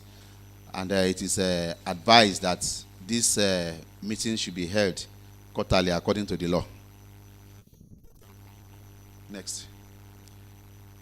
What local government and LCDA collects?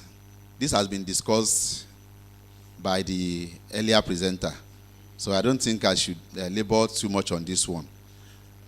We talk about shops and kiosk rates, slaughter slab, motor park levy. The motor park levy, somebody was asking about this motor park. There is motor park levy, different from the revenue from the operators. The motor park, I don't know how they do it, but local government can collect motor park levy. It's there in the law. But you can't stop any vehicle on the road and say, come and bring your this thing. In fact, anyway, we are going to get there. Blocking road to collect revenue is completely abolished. Next. So, cashless mandates. Our collection must now be made. Every levy, state or local government, must be paid electronically into a designated bank account with an e-receipt tied to a unique payment ID. That is the final proof of payments. You see, I want to make payments. I have a taxpayer ID because all of us have to work with it. This ID will be used for both states and local government. It now means that if my ID is 001 and I'm paying, maybe I'm paying personal income tax to the state, I use that ID 001 to pay to the state. When I want to pay my shops and kiosk rates to local government, I use the same 001 to pay, which now means that when you open my ledger or my portal, you will see that I've paid to local governments, I've paid to the states. Everything will be clear. There will not be ambiguity. Somebody is talking about trust. Trust starts from when we do the right thing. When we do the right thing, then we can answer. See, let's be frank with ourselves. Whatever we do, when we are comfortably doing, when nobody is watching us, that's honesty. Isn't that? So let's just put that honesty into whatever we are doing, and we see that we grow. So let's now take it one by one. The first one is telling us that no cash transaction. Now, a law is being given. There are consequences. 2 million naira fine for any unauthorized person who collect or impose a levy. If you impose a levy or you collect a levy that is not backed by law, 2 million naira. They did not even talk about imprisonment, so I think that is good. For mounting a roadblock or a control post to collect revenue, mounting of roadblock, 5 million naira.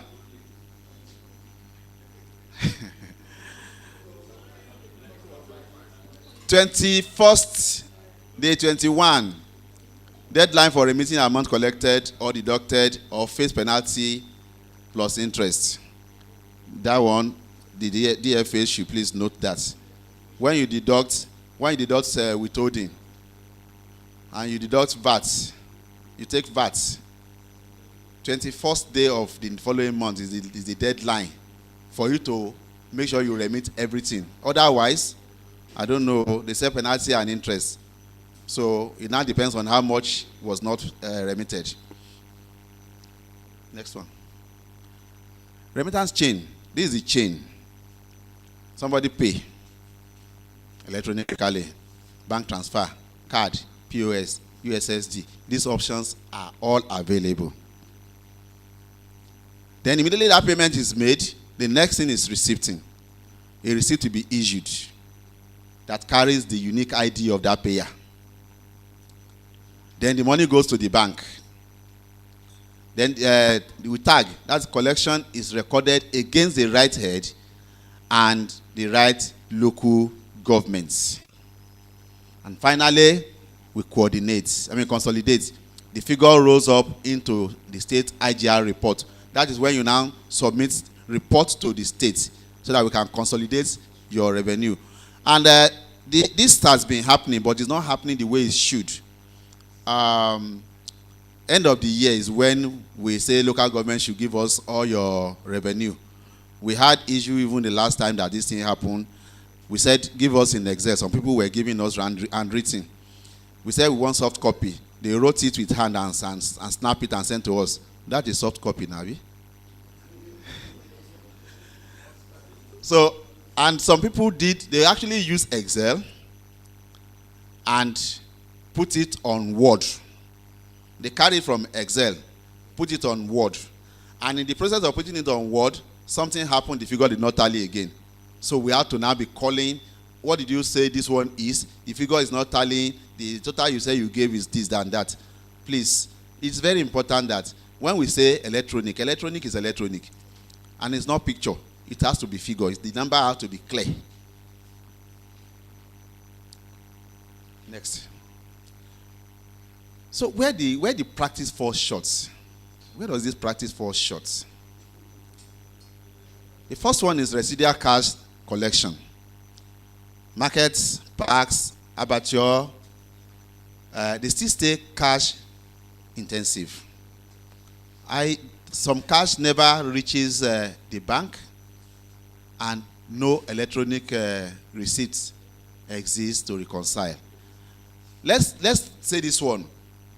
Nobody is a thief. I am not calling anybody a thief. But seriously, if I collect cash from taxpayer and I'm supposed to take it to the bank, temptation can come. Abi? People can get tempted. Maybe as I time the money is in my hand, maybe I've collected like 500,000 naira. And one you must seek you hospital. So I want to tell you any. Before you know it, you say, next week. So that is where the problem lies. And the money that is not collected, that you don't have the money with you, if you don't have that cash with you, you will still solve that problem, isn't it? You find a way to solve the problem, and you not create another problem. But by the time you use government money to solve your personal problem, you have actually solved that problem, you have created a bigger problem. So that is one. Fragmented reporting. Councils reports on different formats. That is one thing that we need now to do. Because that day, that period we said you should submit your report to us, your returns. Different formats. We have to, that's why that we even gave a template. We saw different formats that I have to engage my people to sit down and start reconstructing and this thing. It took us time to solve the problem. So fragmented, that is when you now do a different format at different time under different revenue head label, frustration setting. There is no the reconciliation will be difficult. Delayed remittance. Proceeds sit in transit accounts or are spent before consolidation. So the report figures lag or understate the collection. This one, even if we are doing electronic collection, we need to really watch our banks. When payment is made and it goes to the bank, ensure that the posting is done and the revenue can be seen. We have a platform, and I'm sure that the chairman will be willing. We have a platform where you can see your revenue. You can, any money that is being paid in, you can view it. So I will speak with the chairman to permit us to deploy that type of platform to the local government, so that if all of us are on the same page, as you are collecting revenue, you are seeing it. Somebody say I've paid. When you check, you not see. No, you have not paid. I had that engagement with a bank yesterday. There was some money that was supposed to be posted. They told me they are posted. I said no, you have not, because I've not seen it. They said they will send the receipt to me. I said okay, send it. Till today now I've not seen the receipt. So which means that they did not post it. And immediately I'm through with this place now. I'm on my way to that bank to ensure that that money is posted. So when you are able to see your revenue, you'll be able to monitor it and get things done. Then touts and unofficial agents. Third-party collectors without a valid delegation instrument divert revenue and expose taxpayer to multiple taxation. Touts, we all know who are touts. And we know that we use them sometimes. There is this particular case, I don't know, we need to discuss this matter. The people that are collecting the loading and offloading, they reported that some hoodlums, I don't know, some people came to attack them with cutlass. Anybody that carry cutlass to, Madam, don't lock it. It's very difficult. Some people use cutlass to come and attack people that are on the field. What do we call such people? They are touts. And seriously, I think it's one of the reasons why this meeting is being called, so that we will be able to call our people to order. Loading and offloading. We have explained that it doesn't have anything to do with local government. And some local government now carry cutlass and chasing the state agents. So, tout, this one, any tout that is being caught, I think they will face the music. Weak reconciliation. Without a shared platform and an agreed cadence, neither state can quickly confirm what was collected and remitted. Just like I explained that. If we have that platform, the same platform that we are using, you are using it. The same tax ID of the taxpayer with us is the same tax ID with taxpayer with you. So every time we can see we are going to be on the same page, as you are seeing your revenue, we are seeing our own. If we need to consolidate, it will be very, very easy. And it will be on the same template. Then, inconsistent consolidation. In some period, local government revenue is captured in the state IGR. In order, it is omitted. The most damaging gap of all. When I'm supposed to be getting these returns every month, because that's where we are going. I'm supposed to be getting the returns every month, but I get in 1 month, I'm not getting in the subsequent 2 months. So definitely you can see that it will not balance. What is collected in maybe February from local government is now being reported in May or June. It will not go well. Next one. Now the relationship with EKRS, that is the local government with EKRS. Delegation by instruments. If the local government wants the state government to collect any revenue on its behalf, it must be in a written instruction. Collect this revenue for me. They will agree on terms. If I'm collecting, there will be cost of collection. The state and the local government will agree to a percentage that, okay, when you collect to maybe 5% of 10%, you take. The state will now collect it. But before a state can go ahead and collect revenue on behalf of local government, it must have a written instrument. That's one. One collection platform. I've been talking about this thing, and I didn't even know that I will get to it. A single statewide e-receipting and central billing platform. A single one. The state will use, local government will use. When they pay to local government, receipt is generated. When they pay to state government, receipt is generated from the same platform. You know the situation will be so peaceful. I know you will agree with me on that. And with each local government transaction tagged to council and head at the moment of payments. That is, as at the time that payment is being made, the name of the local government that is receiving the money is on the platform. The revenue type that is the revenue head that the money is being paid for is shown. So the report is very clear. And the third one is harmonization and data. One catalog of revenue heads, one payer identity, shared property data, and one monthly reporting template every council uses. In this case, let's look at the property data. Property data.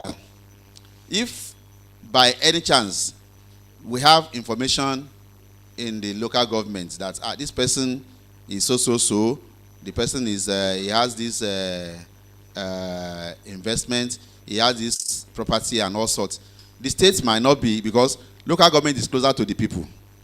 The state might not have that information, and by so doing, if the information is not shared, then the state will be losing revenue. Don't let us say that, Kokanwa now, are we the one collecting the money? We need to share data. It's possible the state too has some information that local government needs. Let us share, so that all of us can work together and make the states progress. So why local government figure matters? Why did it matter? We say NGF, Nigerian Government and Governors Forum, JRB, that is a Joint Revenue Board, National Bureau of Statistics. You can see this thing. Where state alone collects, look at the figure, look at the chart. When local governments and states are put together, you can see it goes up. So we need to work together to make sure that whatever we are collecting is being harmonized, it's being consolidated, so that we can get a good result for Ekiti State. The completeness problem, if local government is under-collected, lost to cash, or never consolidated. Reported IGR is smaller than the economic reality. Ekiti appears to generate less than it does, depressing its ranking and feeding a false story of federal dependence. Ọ̀gá mi ní kí n má sọ òyìnbó púpọ̀, but òyìnbó eléyìí yóò dàbí pé ó kí dáadáa. Local government tí a bá gba owó tó yẹ ká gbà, or tó yẹ pé bóyá in the process à ń gba cash, and it now happen that pé owó tá a gbà yẹn ó kàn odò àgbàrá sàn, ó wá gbé part of, àbí pé bóyá ejò dẹ̀ wá ó dẹ̀ gbowó mi, owó yẹn ò ní pé. Tí ó bá dẹ̀ ti pé, revenue state ò ní complete. Tí ó bá dẹ̀ ti complete, wọ́n á ní ṣe dáadáa, àbí bẹ́ẹ̀ kọ́? So that means we need to work together. We really need to work together. Then the comparability problem. If local government revenue is included, if local government revenue is included some years and excluded in another year, the trend line, not measuring the same thing year to year, growth or decline rate of such a series is partly an artifact of coverage and not real revenue behavior. If you have a year, local government revenue is added, you see it goes up. The following year, local government revenue is not there, it comes down. By so doing, at the federal level, when they are now rating us, they will say we are not growing. Isn't that? We are not growing because your revenue goes up one year, and that year it comes down. No growth. So that means we have to be consistent in what we are doing. The collaboration must be consistent. We must do it together and get the result. The key challenges. The key challenges that we need to work on: cash-based collection and revenue leakage at the market, parks, and abattoirs. It's not only limited to that, but anywhere we are collecting cash, there's going to be leakage. Non-standard revenue, head definition, and reporting formats. All these things is just like a summary of what I've said earlier. Limited data sharing and no common payer identity across years. Tension between local government autonomy and statewide harmonization. Touts, an unauthorized agent collecting without valid delegation. Delay, partial or unreconciled remittance of collected fund. Capacity constraint in some local government revenue committee. I know this one I mentioned now, some of us, we agree that when we talk of capacity, you're supposed to cover some areas, and you're now looking at, I don't even have enough staff to take care of this this revenue. So that's another problem. Above all, inconsistent consolidation of local government revenue into the state IGR. Now, recommendation. We have seen the problems. We're not recommending here one digital platform, like I've been saying. I know it is very important. That's why I've been emphasizing on it. If we have one digital platform, it's a problem solving, because we will not have any issue with whether okay, you have something to monitor it clearly. And just like somebody, okay, the man that was talking about trust is not here. That trust will come out of this, because the platform is there for everybody to see. You cannot see that okay, yeta akpa ni won la pa, yeta na akpa na ni won pa o, kò sí ye magomago bi kankan. Ayibeko. Then the second one, enforce cashless and tout. Ẹ jẹ́ ká get rid of cash collection. Ẹ jẹ́ ká reduce, ká má lo tout má tọ̀, because apart from the fact pé the money might even get lost, then people can get injured. These people don't listen to anything.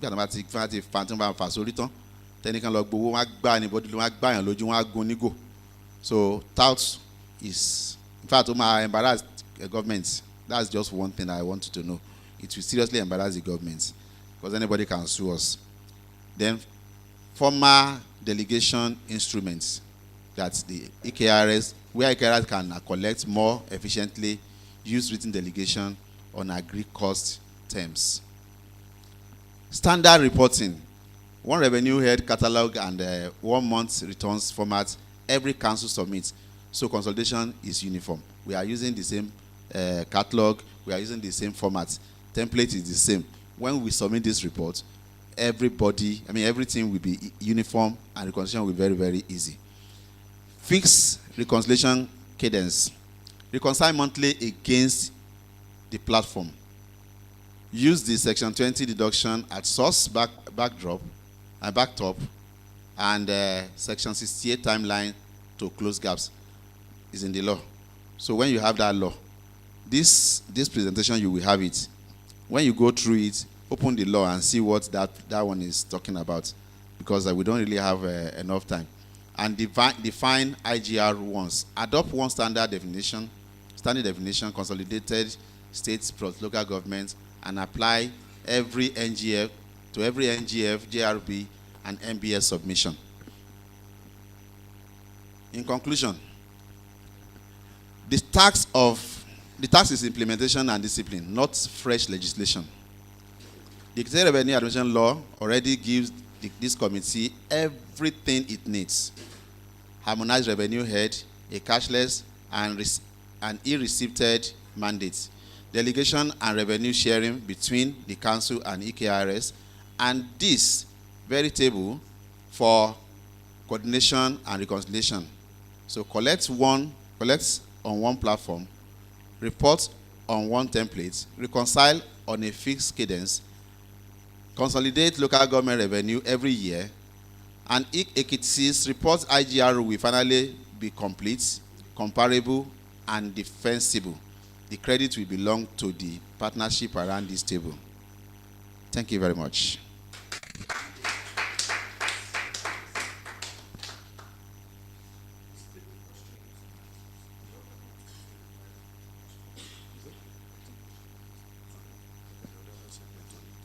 Okay, so we can now have questions. I know there are going to be questions. So any question from this room and the other room?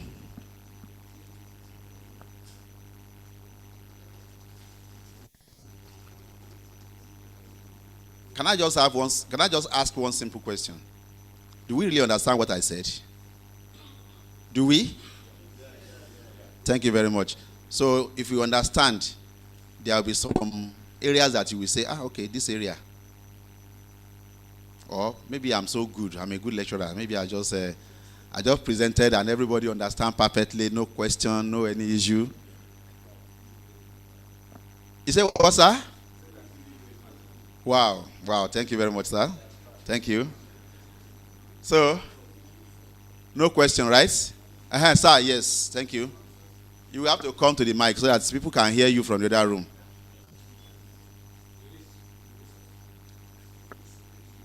Where's the hand? Good afternoon, Mr. Resource Person. My question is for the first resource person. It has to do with the tax assessment. To the best of my knowledge, I think a good tax should be progressive and convenient. So he was talking about the relationship between the taxpayers and the tax collector. He said that in the process of collecting tax, they should not mar the image of the government. But from the physical assessment, I observed that most of the consultants, they don't care about the image of the government when collecting taxes. So what are the parameters for this assessment? You can see two shops selling the same thing. They can give one 50,000 and give the other one 25,000 naira. That's his first question. On what criteria are they doing this assessment? Then my second question goes on the issue of when exactly is business due to pay tax. I'm talking about the operation of business permit, because I've witnessed a situation where a business is just established, and the same month that it was established, these people bombarded the place and they were asking for taxes. So these are the things I need to. Okay, thank you. Let me quickly answer. Let me quickly answer this question. It's very, very hot, and I would like to take it hot. When you go to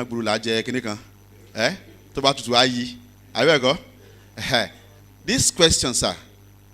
The assessments. When you say assessments, number one, let me first say we don't have consultants doing assessment for us. We are not using consultants for personal. In fact, it's against the law. The new tax law says that you must not use consultants for assessment and collection of taxes. Tax, that's what I'm saying. I'm not talking of rate to tax.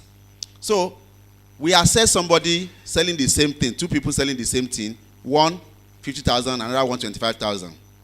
You're asking for the criteria, sir, Abi? Good. What is in the shop is what you are looking at. You're not looking at what is in the pocket. Are you getting me? You're not looking at what that person actually worth. I can open a shop and say I'm selling telephone accessories, but online I'm selling phone, I'm selling cars online, and it's not in my shop. We have a mechanism to know you. We profile any taxpayer. What you are hiding, we will see it. So that is where the discrepancy is there. You understand the point now? That's where we have that discrepancy that I can now. That is the reason. You understand? I think I've answered the two questions. Thank you very much. So somebody is in the boardroom and is asking a question. Can we hear that person? Okay, hold on. Let's hear you, ma. Thank you very much, sir. Please, I want to ask a question on what people that are eligible to, maybe a small scale business with a turnover less than 800,000, are they eligible to be paying taxes as well? Okay, 800,000. In a local government. Yes. Okay. Because I think I saw something like that in this new tax reform, that if your annual turnover is less than 800,000, that you are not eligible to be paying taxes. And I think I have some challenges like that on the field. And moreover, this aspect of the last question about newly established business, because this still happened to me this last Wednesday. This last Wednesday, that I got to a place and they were in a shop anyway, and the woman was telling me, I just established about 6 months ago, am I eligible to pay, something like that. So I want that clarified so that we know. For instance, somebody that just opened maybe by October this year or June this year. Okay, it is noted, ma. I will respond. I will respond. Okay, thank you, sir. Thank you. The phone is ringing, Are you sure it's not this one? Oh God. Okay. If you people are hearing me, let me answer that question. Somebody said he's just starting a business. He's just starting a business. He just opened the shop, and he's trying to use that one as a way not to pay tax. The point is this: business does not just start from anywhere, just from the air. Before you establish that business, you must have money that I want to use to establish the business. The only way you can escape that thing is to tell me that you took loan to start that business. And again, business and the person that owns the business, they are two different people, right? The person that owns the business has been existing. Maybe the person is 50-year-old. Maybe the person is 40-year-old. Is that person telling me that he has never earned income before till he gets to that age? Any income you earn is subject to tax.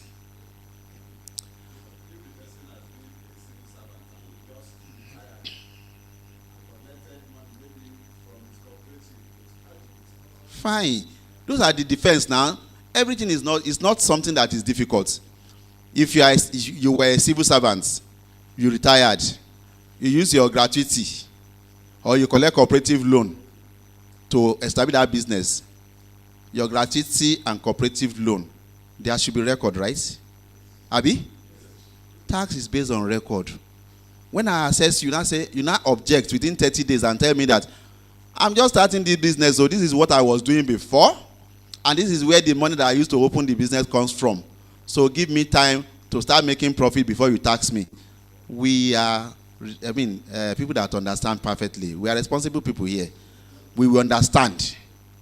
But I can tell you, there are some people that will relocate from Ajilosun to Bank Road. They were operating in Ajilosun. They now moved to Bank Road and opened the shop. You get there, say, I'm just opening shop. Oh. Where were you before? What were you doing before you opened that shop? That's the essence. And that is the only way we can solve this problem. So if you have facts, EKRS will listen. If you don't have facts, you will pay. It's as simple as that. It will not discourage investment, because any investor must have documents. You want to invest. You took loan. You took cooperative loan. You use your gratuity. All these things are something that you can verify. You provide evidence that this is where I got the money from. So that's an investment. And we understand, this person is just starting. Please, let's give him time to grow. Because even the new law says that we should not tax the seed. We should not tax the fruit, but tax the seed. Have you know? We should not tax the seed, tax the fruits. The seed is what you use to start the business. And if you can understand that your seed is what you have now, we will not tax it. But when the seed starts growing and they're not getting fruits, they will not start taxing you. So it's not discouraging investment in any way. I think I've answered that question. 800,000. Hey, madam, if you are hearing me, man, I disagree with that because you didn't get the law very well. It's not 800,000 turnover. It's 800,000 income. Your income. And what is an income? If you are a trader, when you look at how much you invested and how much you got, the profit is what we refer to as income. So if your income is less than or equal to 800,000 naira, in the new tax rate, you are liable not to pay a dime. But not turnover. Okay. Thank you, sir. All right, ma.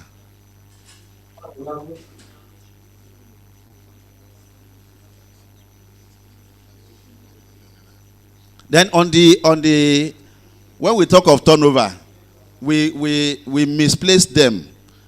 Turnover, when we are looking at presumptive tax and company income tax, a company that is not having a turnover of up to 100 million is not to pay tax. Turnover, that's where turnover comes in. Turnover of 100 million. In presumptive tax, the turnover is 12 million. And what is, Oga has explained it earlier, that we apply presumptive tax where we cannot ascertain the income of the taxpayer. This taxpayer, we know he's doing business. He doesn't have record. He doesn't have anything to show. But we know he's doing business. And then I say turnover of 12 million. How do I now know that he has a turnover of 12 million when I cannot even see anything? So the onus is now on that person to prove that my turnover is not up to 12 million. But he doesn't have record. So where will he get it from? He will still pay tax. That's just the simple summary to it. But if you can prove it that he doesn't have record, but he knows that he doesn't make 12 million, you must have record before you know that you don't have. That's the way it is. So I think I've answered all the questions. Thank you so much. I love this audience. Thank you very We have much. a question. Okay. Oh, okay. Please go ahead. Yes, sir. Okay, the question, sir. Okay, good afternoon, sir. Good afternoon, sir. Yeah, my name is Ogunlade Steve from the Ministry of Local Government Affairs. I'm representing the ministry. The question I want to ask is just for clarification or just to ensure there is transparency. I don't know whether you will be able to answer this question or the chairman of the new service. You recall, sir, that sometimes ago, the state government and the local government signed the memorandum of understanding in terms of revenue generation. Local government ceded some revenue to be generated to the state. Talking of liquor and some other rates that be covered by the state government. But what we have at the local government level, some of these returns are being sent to us as a ministry as funds generated by the ministry, not by the local government. Our expectation is that these funds will be pulled together and at the that level, it become part of the funds. Maybe aside the 10% IGR generated by the state being given to local government and shared as that. So these funds should be a separate fund that will form part of the memorandum. But over the months, we do not see any record of this and that level showing that this fund has been generated for the local government. So that at the ministry, we see this record that the ministry that is generating some of these records, some of these funds, but the actual money, we cannot even lay our hands on it. So that is why I'm asking this question to make further clarification and for transparency so that these funds will be to the local government and will be shared at the that level. They will know that this is the amount that is being generated for them by IHR and to be shared at the that. So that is just the clarification I need for you to answer. Thank you very much. Okay, thank you very much. Unfortunately, I was just trying to get something out of what you are saying because the audio wasn't very, very clear. So let me work like AI here now. Let me ask some questions so that I can understand what you are saying. Number one, which ministry do you say you are from, sir? Local government, right? Yeah, sure. Okay, thank you. That's one. Then the liquor, something that you are talking about. What we have on that liquor is what we call auto splitting. When that payment is made, it is splitted to the respective local governments as at the time the payment is being made.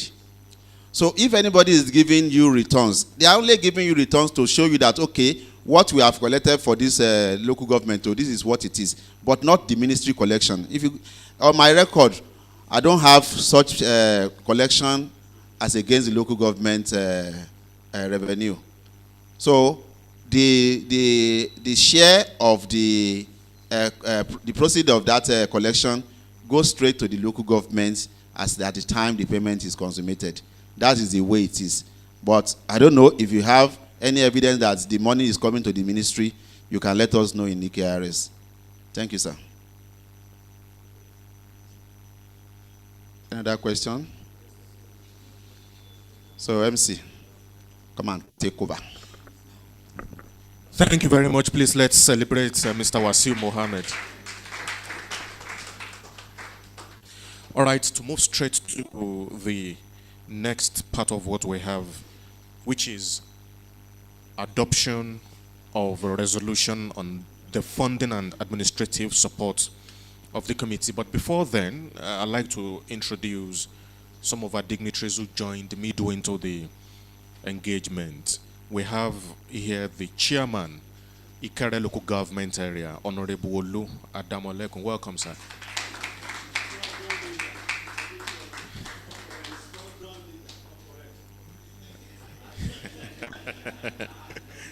It's actually my father-in-law. I will introduce myself much later.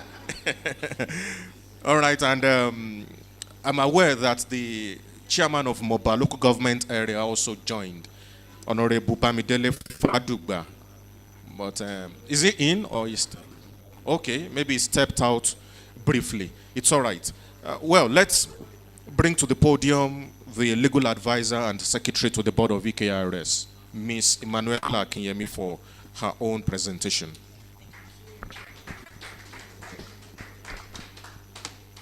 Thank you very much. I know we are exhausted already.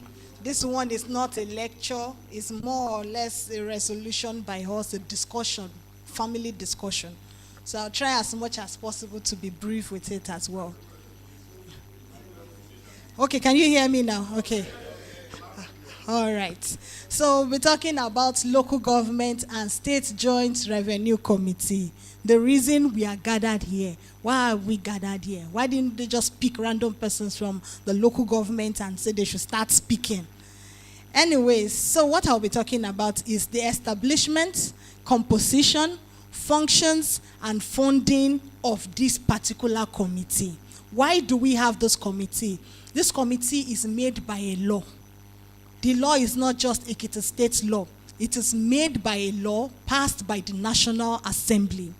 It is made by the Nigerian Tax Administration Act. When you check Section 93 to Section 96 of that particular act, we now domesticated it in the Ekiti State Revenue Administration Law inside our Section 23 to 27 of that same law. So what are we going to be talking about? We'll be talking about Local Government Revenue Committee. The next slide. So we'll cover Section 23 to 27 of the law, the Local Government Revenue Committee. What is it about? Naturally, the way we have Ekiti State Internal Revenue Service, there should be a local version at the local government level that handles the issue of assessment and collection of levies. That is the way it should be at the local government level. You should have it. They should be autonomous on a day-to-day level. They should be able to access. There should be people who are vast in tax matters. People who have experience. So that we'll be able to include certain things in our levies, in the monies we are collecting from them. And then it functions. We'll be looking at the functions of this thing. We'll be looking at the State Joint Revenue Committee, which is this committee. Who are to sit down in this committee? What are they about? We have the functions of this particular committee. What do we have to do? What is our function? Then the funding of the committee. The committee has to be funded. We are all gathered here. All of us, we expect that we will go home with something. And we will not just bring all of us here without giving you tea while going home. Are we going to do that? So those are the things we'll be looking at. So, Section 23(1), establishing the Local Government Revenue Committee. One committee per local government. Every local government should have their own mini EKRS. So every local government area in Ekiti State shall establish its own revenue committee called the Revenue Committee under the law. That is what the law says. It shall be called the Revenue Committee. We have a service at the state level. We have a committee at the local government level. So the committee is established for each local government area, subject to the approval by the legislative arm of the local government. Why? Why do we need them? It's because of the issue of autonomy, for them to be able to stand on their own feet, for them to be able to decide what to do when it comes to collection. Now, what they are in charge of is collection, not spending of the money. Let us look at it. The same way EKRS is in charge of collection, we collect money. Do we ask them, this is where you put it? You make road at this place? You do this at this part? No. It's not like that. But you collect the money because it's a duty, it's a responsibility, something that we should all rise to. And then members have to serve 2 years, renewable once for a further 2-year term. I've moved. Okay. We'll be going on the next one. No, after that. Who sits on the Local Government Revenue Committee? Section 23, subsection 2, now establishes who and who is to sit down on this committee. Number one, we have a chairman. Why should there be a committee if there is no chairman to share it? Now. That is the way it is. So there is a chairman at the local government level, and the chairman is the local government supervisor for finance. Do we have local government supervisor for finance in our local government? We don't have anything like that.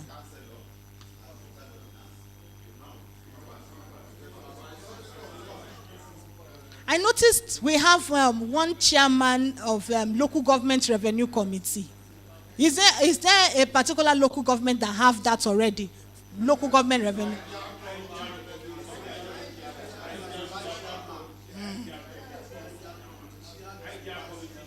IGR committee chairman. Now, is it a real head, functional, or it is just a ceremonial head for that committee? It is ceremonial. So who and who does the work that this work ought to be? Àwọn wo ló máa ń ṣe iṣẹ́ tó yẹ kí IGR chairman ṣe? The DFAs.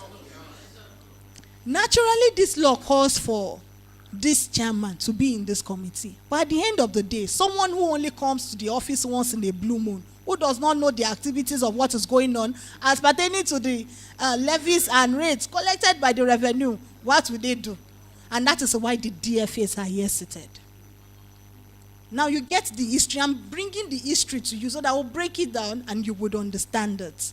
And that is why you have all of you here seated. I'm sure there is a coordinating director of finance for the DFAs. Is he around?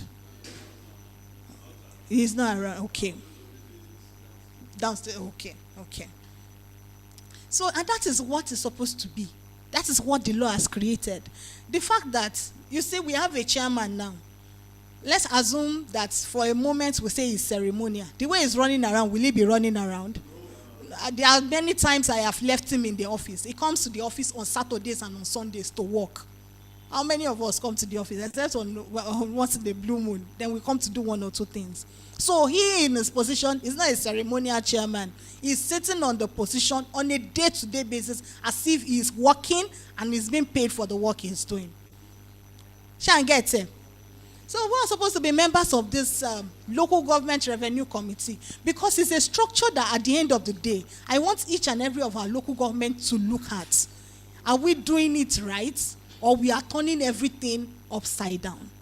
So the local government councillors are supposed to be members.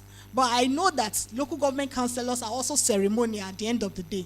They come there, they get elected, they collect salary, and it goes on and on in that same manner. So there is supposed to be something, nominated members. They are persons experienced in revenue matters. They are supposed to be nominated by the local government chairman on merits. People who are what? Experienced. So all appointments require approval of the legislative arm of the local government council.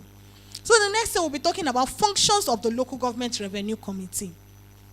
What is the function? Now the DFAs, what do you do? What do you do in the office? Let's analyze it. I really wish we are having a family meeting and we are discussing, because I am not doing a presentation right now. I am discussing with you. Number one, to increase the revenue base. Okay. What is the other function you have? Block leakages. That is good. Yes, it's still part of increasing the revenue base. Okay. Do you actually provide materials for them? Is it writing materials?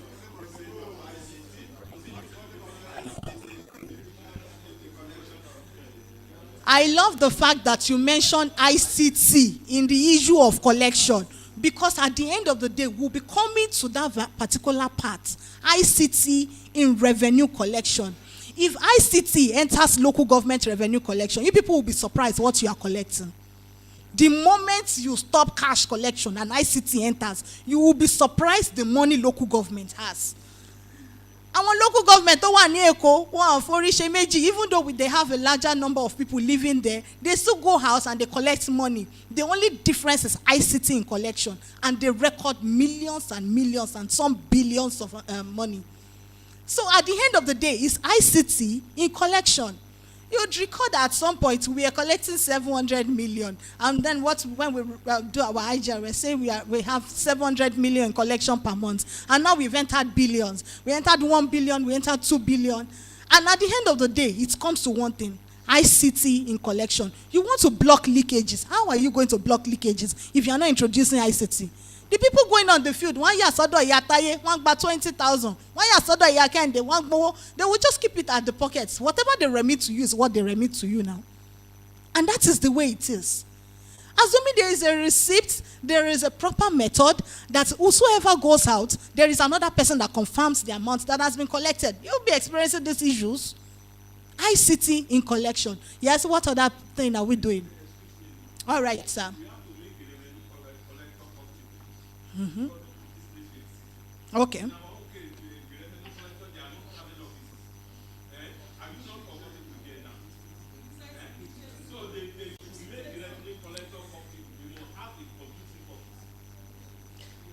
Okay, we are talking. Okay, yes, let me hear you.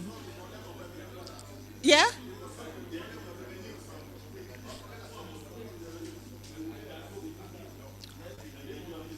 Okay.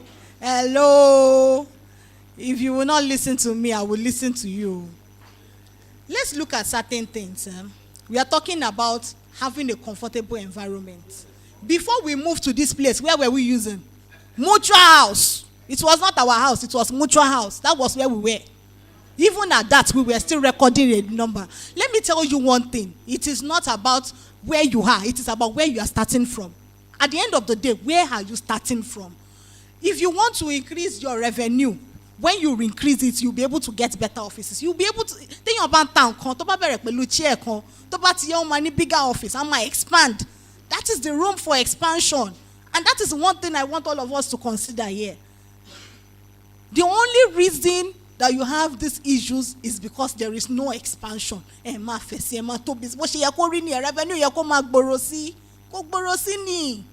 Otherwise, there will be enough to say this is the cost of collection for what we have collected. Let us get chairs in this place. But you cannot pick on Lama get. I'm a FCB. I'm a chairs. I'm a comfortable. I'm a table. And at the end of the day, you will see a significant change.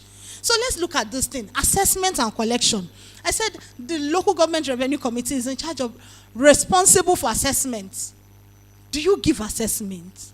I've seen some of our assessment though. They will just write the name of our local government, and the thing that is there, you will list out every collection you have. You will now mark one part and mark another part. That is not a proper assessment. And then you will just put any amount of money. And they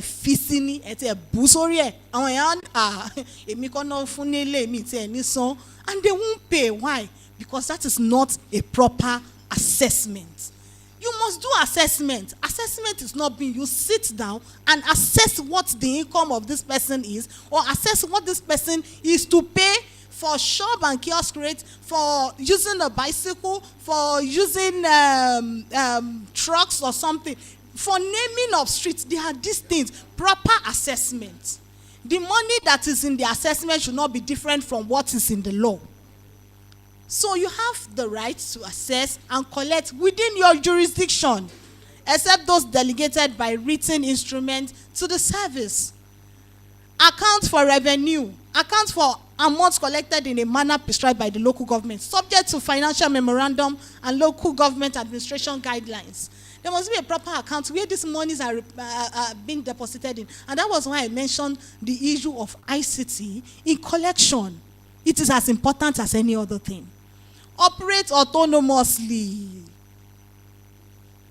Autonomy of the local government is as important as the way you collect money. When you have freedom, when a person is running his personal business, because you would know how you should manage it. Yeah, we'll go to the next thing. The State Joint Revenue Committee. This committee that is seated here. This committee that consists of each and every one of us here. It is established for Ekiti State, bringing together the state service and the local government revenue committees. It is a law that established this. That is Section 25 of the Ekiti State Revenue Administration Law. If you check Section 95 also of the Nigerian Tax Administration Act, you will find it there. So it's not just about our Ekiti State. You can check every other state. If you have friends in other jurisdictions, in other states, you confirm from them. This is not something that was concocted together by Ekiti State Internal Revenue Service. The executive chairman of the service serves as the chairman, and it continues that way. Chairman of the local government revenue committees had to be there. But since they are ceremonial heads, we have the proper DFAs and rate officers here, the ones who are on the field, the ones who do the job. We have representative of the Ministry of Local Government Affairs. That's the particular person that spoke downstairs a few minutes ago. We have representative of Revenue Mobilization and Allocation.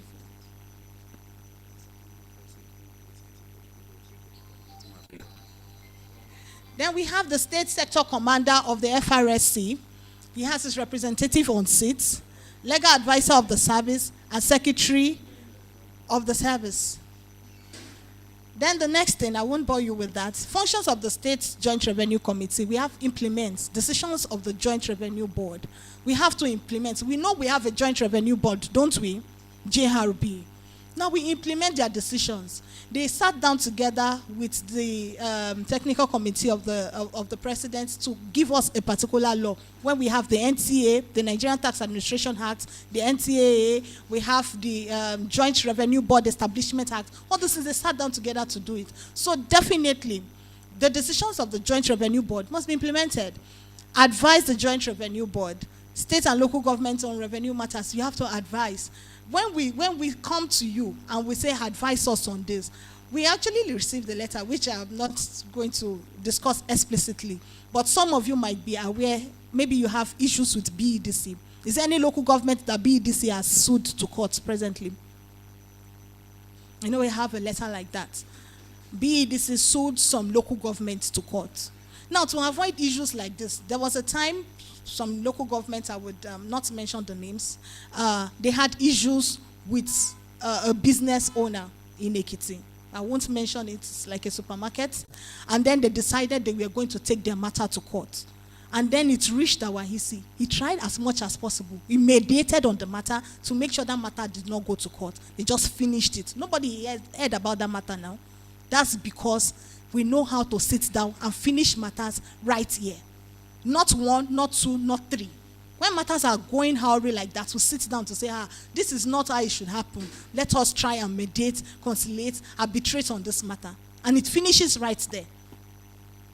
Else, there will be many local governments that are spending money to get lawyers to represent them in court presently on revenue matters. Because people are no longer the boring people they are. They know how to fight for whatever is right or whatever is wrong.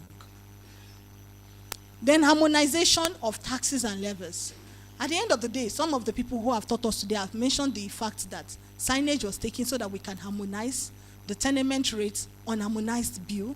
You mentioned on and off liquor license that is served to bars, lounge, and some other places on harmonized bill.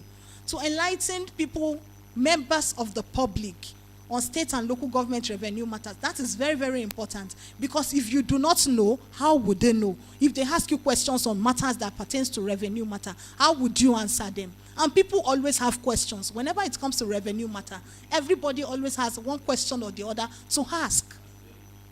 So, other duties, if there are any further functions that are assigned by the GRB that say, please gather together, they request for reports. We give GRB reports on meetings like this, things that were resolved on. They give them, and there should be quarterly meetings to this effect. Funding of the State Joint Revenue Committee. At the end of this meeting, a letter will be given to each and every one of us, to be given to the chairman. And in that letter, you will find out that they have included an account number. The account number is for every, we mentioned it before. How many of us remember that we have mentioned this issue before on the funding? We've mentioned the issue of funding not once, not twice. Every time we gather like this, EKRS funds it, because we can't gather people like this and leave them hungry at the end of the day. So one thing is funding of this committee, and it goes beyond just food. If you are to go out and sensitize people, one thing I've observed is when people know what they should do, they do it better. But if they don't know, they grumble and they won't do it. But if you sensitize and we go out together, we do stuff, there are a lot of things that this committee would have done that would have been better for both parties at the end of the day. So the funding of this committee is very important. We said 500,000 per each local government and LCDA. We have gotten an account from First Bank, which is written in that letter that will be given to every one of us to give to the chairman regarding the payments of this money. I know some of us might complain, we might grumble about 500,000 naira. You might pay in tranches, first 200, next 200, next 100. For a year. It's not monthly, it's a year thing. But let me finish on that. It's for the running of the secretariat. So, let me just round up. Please, let us listen to her. Let her round up, please. We don't have all the time in the world. So I finished on the shared funding, the two-tier structure, the clear roles, and the regular oversight of this particular committee. I won't bore us with the rest. However, there is one thing that we still need to discuss on, which is on this issue of this account. At the end of the day, the funding is as important as everything. When you pay 500,000 naira each, how many local government and LCDAs do we have? 36. That is 38. EKRS is to pay half of what every one of you have paid. So if you contribute 19.5 million, EKRS is to pay half of that amount of money. Because that is what is stated in the law. It's not, at the end of the day, that is what is stated in the law. That is half of what everyone has paid is what EKRS is to pay. You can read the law. At the end of the day, chairman is magnanimous enough. He said he's going to give a copy of this law to each and every one of us to take to our local. It's not for anyone's personal copy. It is for the copy of the local government or LCDA. At the end of the day, it's not personal copy, but you will have access to it. You can read it, you can digest it. You can look at what the revenue is, or what the levies to be collected by each local government on each issue is, because it is in there. So there is only one thing that we need to decide on. Naturally, the chairman, for the signing, we would need one person who is close by, who lives in the neighboring community or close by, as a signatory, which is something that should be decided amongst the DFAs and rate officers. Someone who is close by as a signatory to the account. It's not a closed thing, it's an open-ended thing. So is there a way we are choosing someone? Signatory. In other resources, you know that they can also signify. Okay. Is there anyone? The coordinator? Okay, the coordinating director of DFAs is from which local government?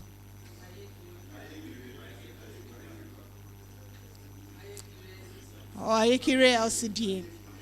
All right. Ayekire is the local government. Bonyi is the LCDA. All right. All right. I think that is it on that. So we have decided on that, and thank you very much. I'm so grateful. It's nice talking to us. Yes, Eshegoni.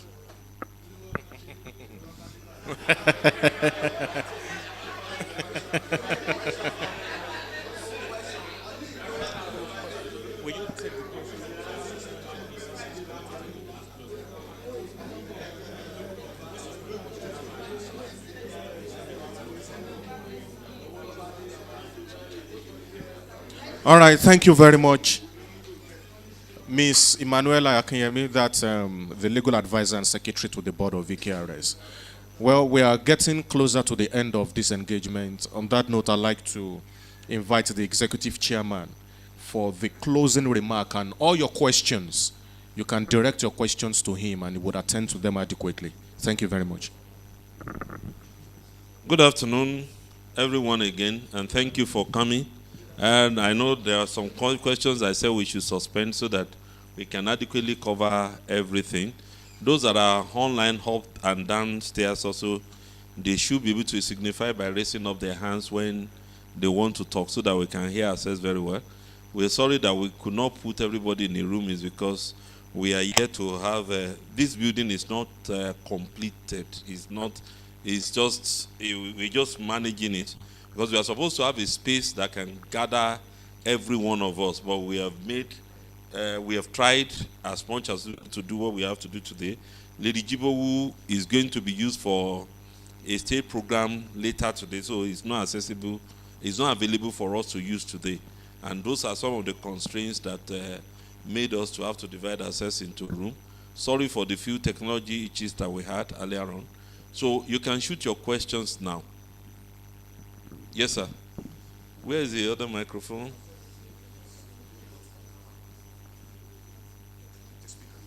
Please come forward, sir.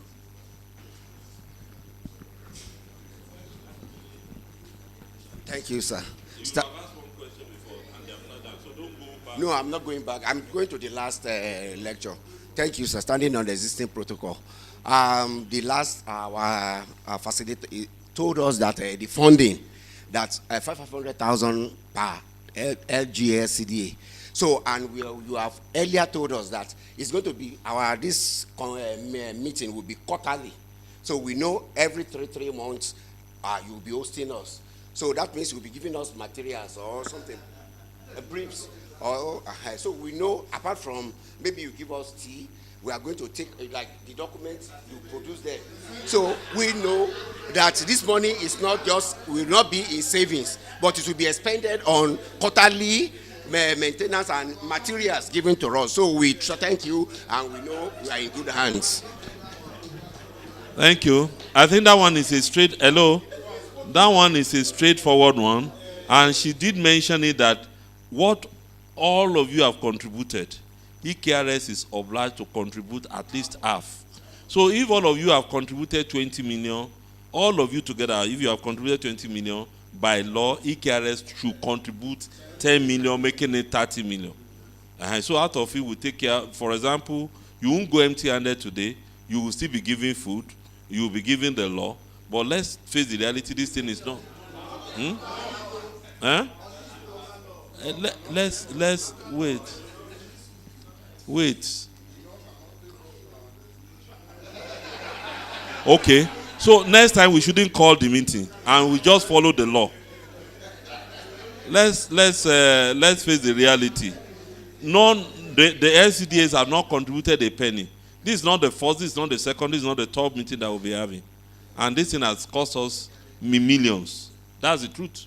And that's why we are saying, let one or two of your representatives be part of the signatories, so that EKRS alone cannot sign out any money. So whatever is to leave that account can be thrown on the platform. You all will agree, okay, do we spend this on this or that? If you say that money, whatever remains at the end of a year, let us share it to your members. So be it. If you say, it's only food, we should use it to eat, fine. The books that you are going to collect, they cost millions to print. We are not asking for a penny for it. And I heard somebody talking about some of us already insinuating that, hey, if state government has collected all our revenue, what do we have left and what have you? You know, ìjàlódé lóríndòwe, and ìgbà míì ọmọ tó bá ní àmàlà tí bàbá òun rò ó ní kókó á fẹ́ gbọ́ ìtàn díẹ̀. The thing is this, even that revenue that it seems we have taken away from you, if we are to walk strictly by the law, the local government will not get as much as they are getting from the state government. Even if you go out on your own. Tenement trade, for example, even we that have the machinery, we with all the skill, with all the experience, we have labored hard on Ado and Nikere. The cost of collection is higher than what we are collecting. Street routes, the same thing goes for signage. How many signages, how many boards do you have in Ayekire Ogbanyi?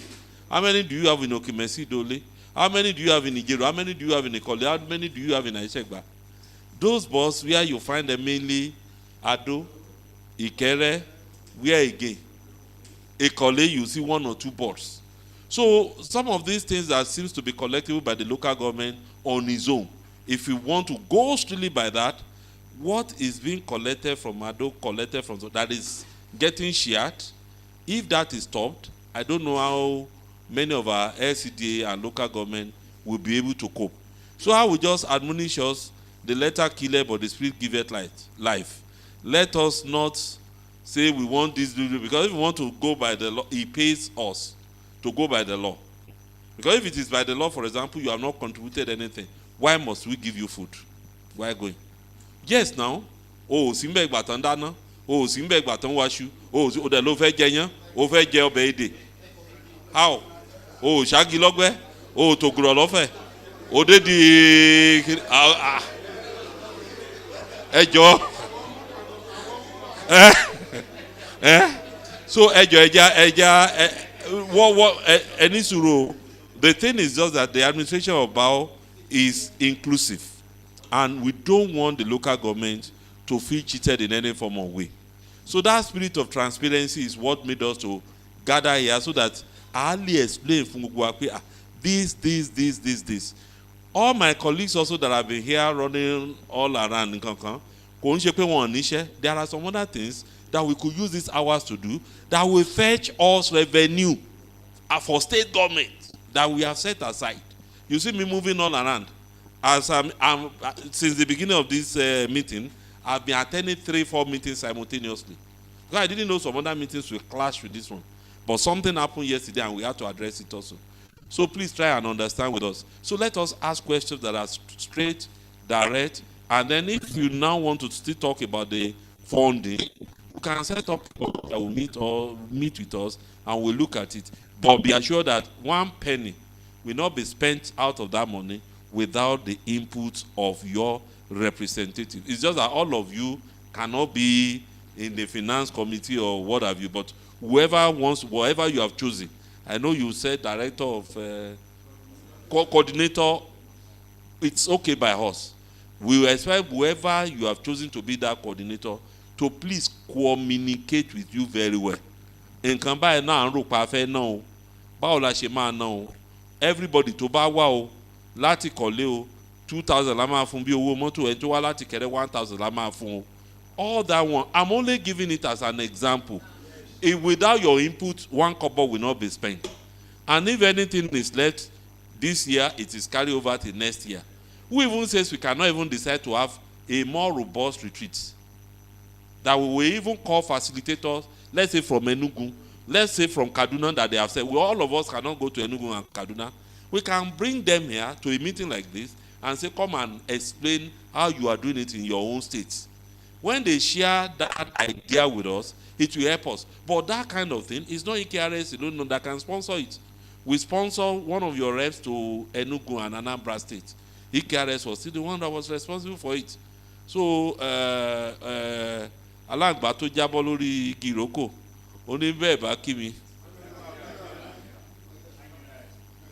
Ẹ ṣeun. Your questions? Yes, sir. You need to use the microphone, sir, so that those that are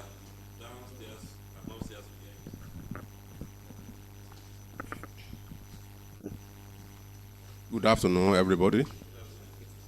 My name is Ibikunle MS from Adonai City. The contribution you just mentioned, I want to ask of the modality for the collection of the money. Well, I just want to advise that maybe it is permissible for such money to be deducted as source. Because if you say you want each local government to, it may be difficult. Thank you very much. I will tackle one that quickly. Because somebody, I think it was this gentleman that made something that is beautiful, which is, okay, you collect money, a percentage belongs to us. How frequently, how timely do we get our portion? So that you know that even though I wasn't there physically, I was listening to it. It's a very, very strong and very important question. May I let you know that every money that we collect, I think Mr. Ogunsoya also mentioned it, that the money doesn't come to Ekiti State Internal Revenue Service. It goes into the account of Ekiti State government. And so it is Ekiti State government that the Office of Accountant General in particular that have access to that bank statement. And that is why I cannot deduct the money. I am not the Accountant General. I can't deduct it from source. Now we wanted to do this thing earlier on, but I also wanted to be as transparent as possible. That's why we didn't say, okay, we pay it into EKRS account. Because if you pay it to EKRS account, you then be wondering, that's why we now said, let us open a new account that will be in the name of our committee, not just EKRS. So account alone. But what all of you can do is to agree with the Office of Accountant General, for example. We can help draft a letter that you will sign so that the Office of Accountant General can deduct it from source. Because I know the challenge you may have. There are so many needs. You may want to contribute. Your chairman may say, what am I contributing to? And then it may now become difficult for you. We know that challenge. That's why we have been trying to sponsor it. That's part of the reason why we announce it.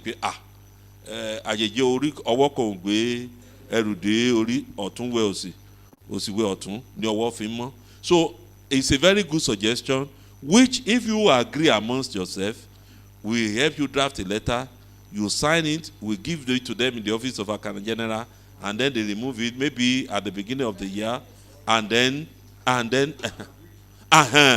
so you have agreed. So that's beautiful. Please, legal team, please take note of that, how we run it. I think it's a good development. And your coordinator, Joe, he has to communicate with you. And then you can also throw your suggestions to him. This is how we want the money to be spent. I can assure you, EKRS will not take one kobo out of that money for any other thing other than for this purpose. Because we are not traveling to come and collect transport fare. We are not going to, even the food. I'm not sure the people that even bought it, I'm not sure they will eat. It's your number that they use to calculate. The only thing are some that did not come physically. Tobacco, awana aganusi.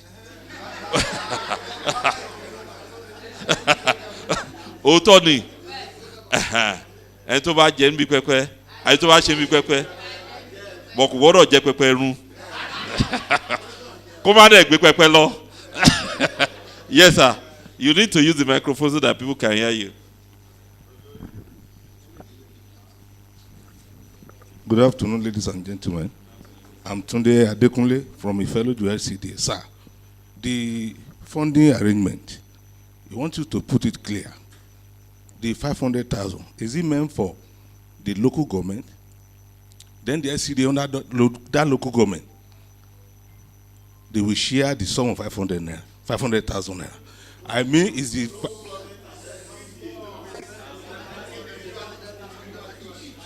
when Madam is talking the other time, he said 500,000 times 38. So that's what I want to ask. Is it times 38 or 16? So that the local government, the SCDA under the local government, including the statutory local government, we share 500,000. So we want to clear it for us. Thank you. Hello, hello. Let's have one house. Bí a bá ṣe fẹ́ sí náà ni. You know the thing. If madam, if for example we say it's only for the 16 local government, that means what you will contribute will be what? 8 million. And me, I will have 4 million, so he pays me. Oh, he pays me. Kò sí kú tí ò rọrùn fún adìyẹ because pé èèyàn jẹ́ àgbà ló fi fẹ́ gba ilé ìtọ́jú. You are the ones that will enjoy the money more than EKRS. So if you say it is only local government, he pays me 8 million, 4 million. Màá dá tèmi lọ́la. And now, I'm buoyant, and I'm praying also that you be buoyant. Are we together? But if you know that will 8 million take care of the running for the whole year, we are now the one that will now know. If when you come, what that one can afford is guguru and epa and a bottle of pure water, we take it joyfully and we go. As you lay your bed, you lie on it. But my own thinking is that if you come like that, you should be able to get something for your transportation. And it's not coming from your personal purse. It's coming from the local government. If the local government knows the benefit that you are going to get, because part of it, for example, we can organize a seminar where you will learn, where we can discuss with you, where you may even say, okay, this is happening in my local government. What do I do? We have done lots of free services for quite a number of local governments, like my lady mentioned. Some of the local government that ran into barbed wire and had to come to us. We did some of those things pro bono. If it was to be that we hire lawyers to do it for you, you realize that you will pay more than 500,000. So the money that costs 500,000, how much is it? If you are to meet 4 times in a year, that comes to how much? 125,000 per meeting. So it will take care of your lunch, it will take care of your material, it will take care of everything. So, okay, somebody is raising up in the meeting downstairs. Please let the person speak. Thank you very much, sir. Okay. Once again, I'm Ogunlade Olushola, Ministry of Local Government Affairs. Okay, sir. Thank you, sir. My contribution is to the agreement which has just been raised in terms of funding. Having agreed that the fund should be deducted centrally, sir. Yes, sir. Thank you, sir. Because of the echo, that's why I'm just pausing. No, just speak on normally, sir.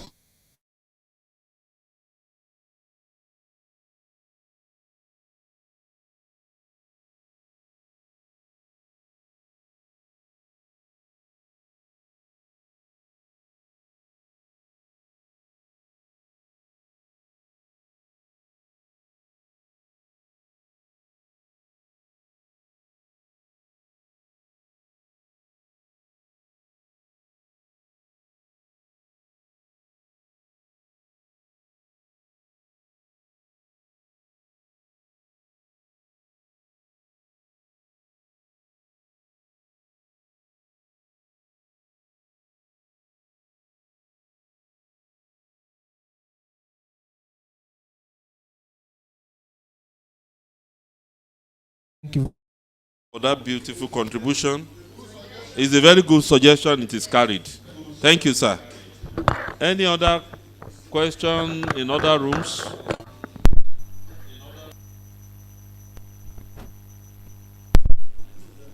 Okay, the hand is down.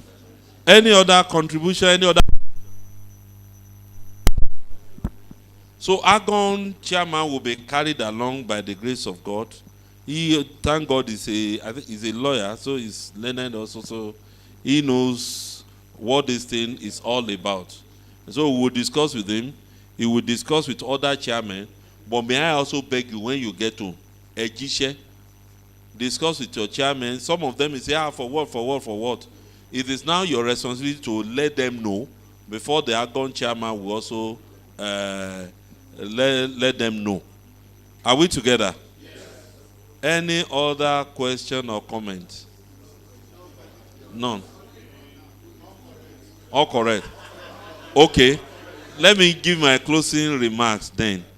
I want to sincerely thank you all for coming, and I also want to appreciate your beautiful contributions, and I also want to plead with us that we try to emulate what is happening in some other states.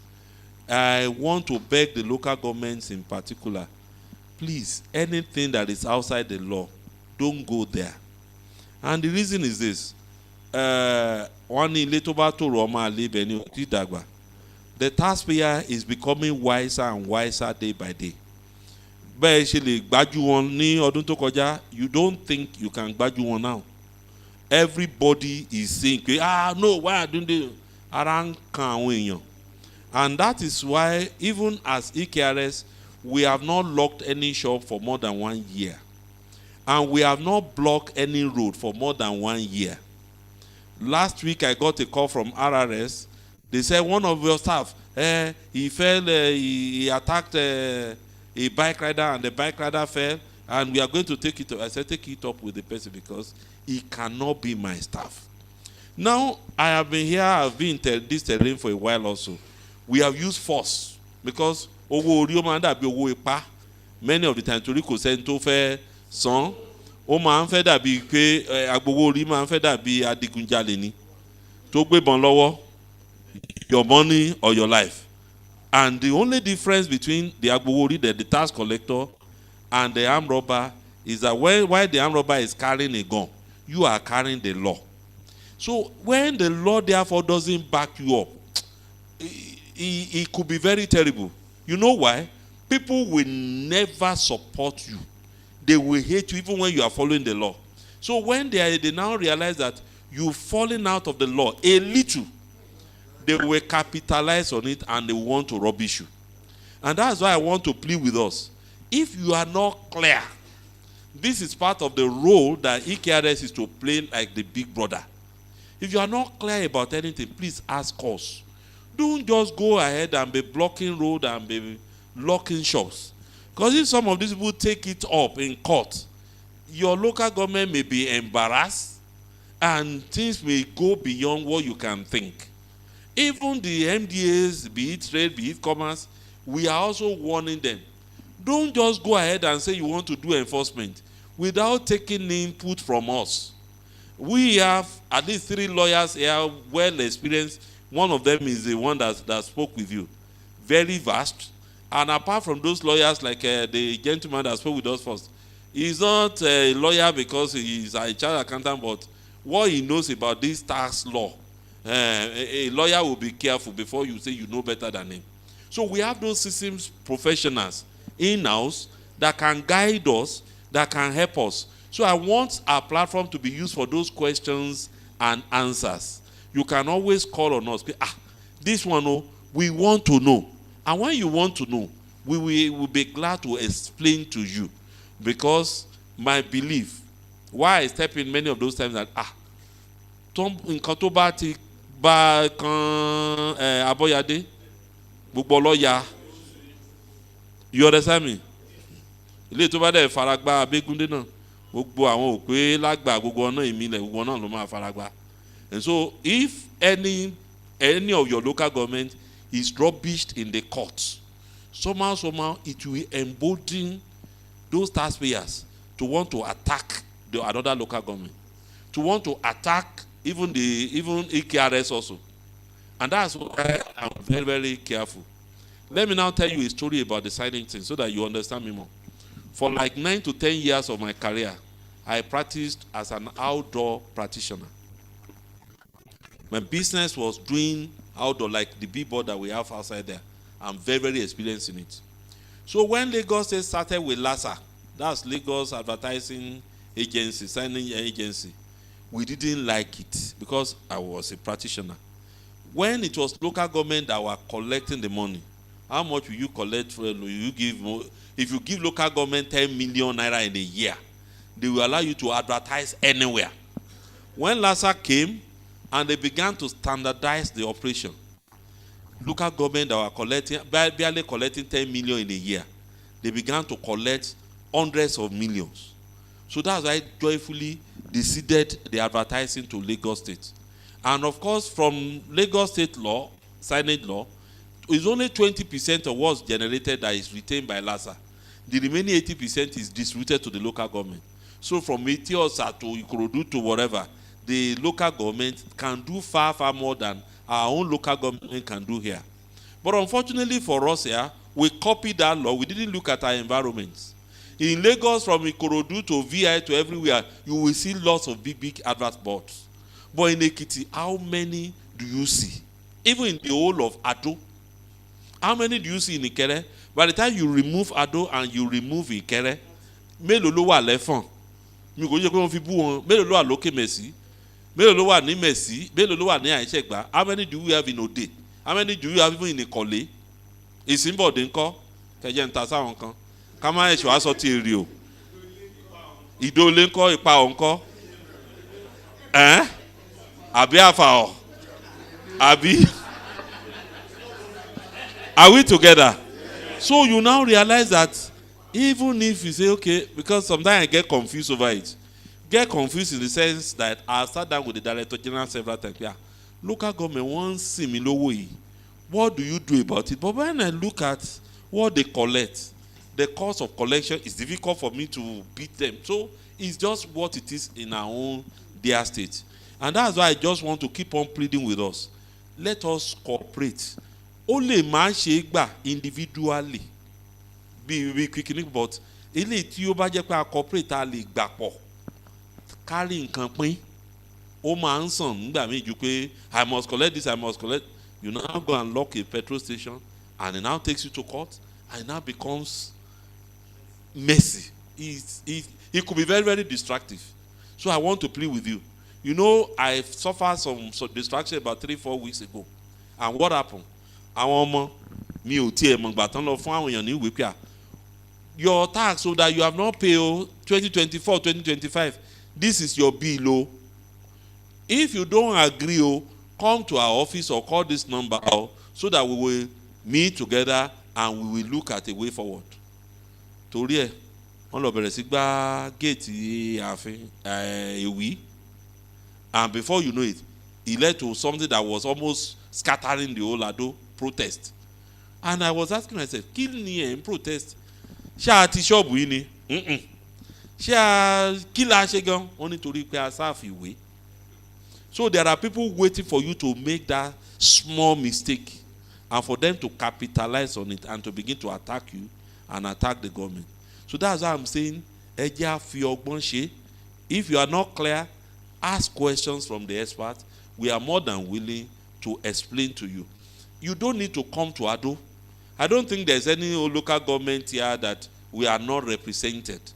We have offices from Ikole to Oye to Aishegba, Ilupeju, Ode, come to Ilawe, come to Ikere is Emure, down to Efon, Aramako, Ijero, Okemesi, Otun, Ido, Oye, all of them we have branches. And if you go to our offices in those places, we need your counsel on this, they will tell you. If they cannot answer you, please escalate to us. Am I very clear? Yes. On that note, I want to wish you journey messages back to your destination. And God bless you. We love you. We appreciate you. Thank you so much. Esheo. Thank you very much, sir. All right. As we just two quick announcements before we take the vote of thanks. I want to know Holly, your food will be given to you here once we are done. And for your certificate, you can get your certificate at the reception. So we want to take the vote of thanks now. To take the vote of thanks, I want to invite Chairman of Ekiti Local Government Area, Honorable Lu Adamolekun, for the vote of thanks. Please, let's celebrate him as he comes.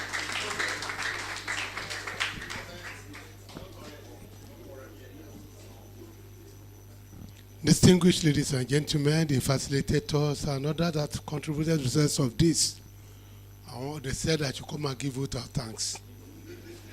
Ẹlẹ́rìí wo lẹ tún fẹ́ rí lẹ́rìí? Ẹlẹ́rìí Jehovah. I thank you all for coming, but there was a question I asked. I said, kí ló bá dé? Because those that are sitting here, there, and down, they are waiting for something. True or false? On that note, it comes to the end of the lecture. Thank you very much. Thank you very much. All right, finally, we need to take the closing prayer. We need one of the participants to lead us in closing prayer. Very brief one. Anybody? I don't want to. Yes. Thank you, sir, for closing prayer. Shall we rise up to pray? Everlasting Father, we thank you for a day like this. We thank you for granting each one joining messages to this meeting. We thank you for the success of this meeting. Father, take all the glory, Lord, in Jesus' name. Eternal Rock of Ages, as we go, let your presence abide with us in Jesus' name. There shall be no evil report concerning anyone in the name of Jesus Christ. And concerning our operations, we pray, Lord, let your mighty hand rest upon our operations at the state level and at the local government in the name of Jesus Christ. We decree success in the name of Jesus Christ. Father, as we go with us. And when next we shall be meeting, Lord, let us have focus to glorify your holy name. Thank you, everlasting Father. Blessed be your holy name. In Jesus' mighty name we have prayed. Thank you very much, sir. Please don't forget your certificate at the reception alongside a copy of the state law for each of the local government and LCDs. Thank you very much for coming.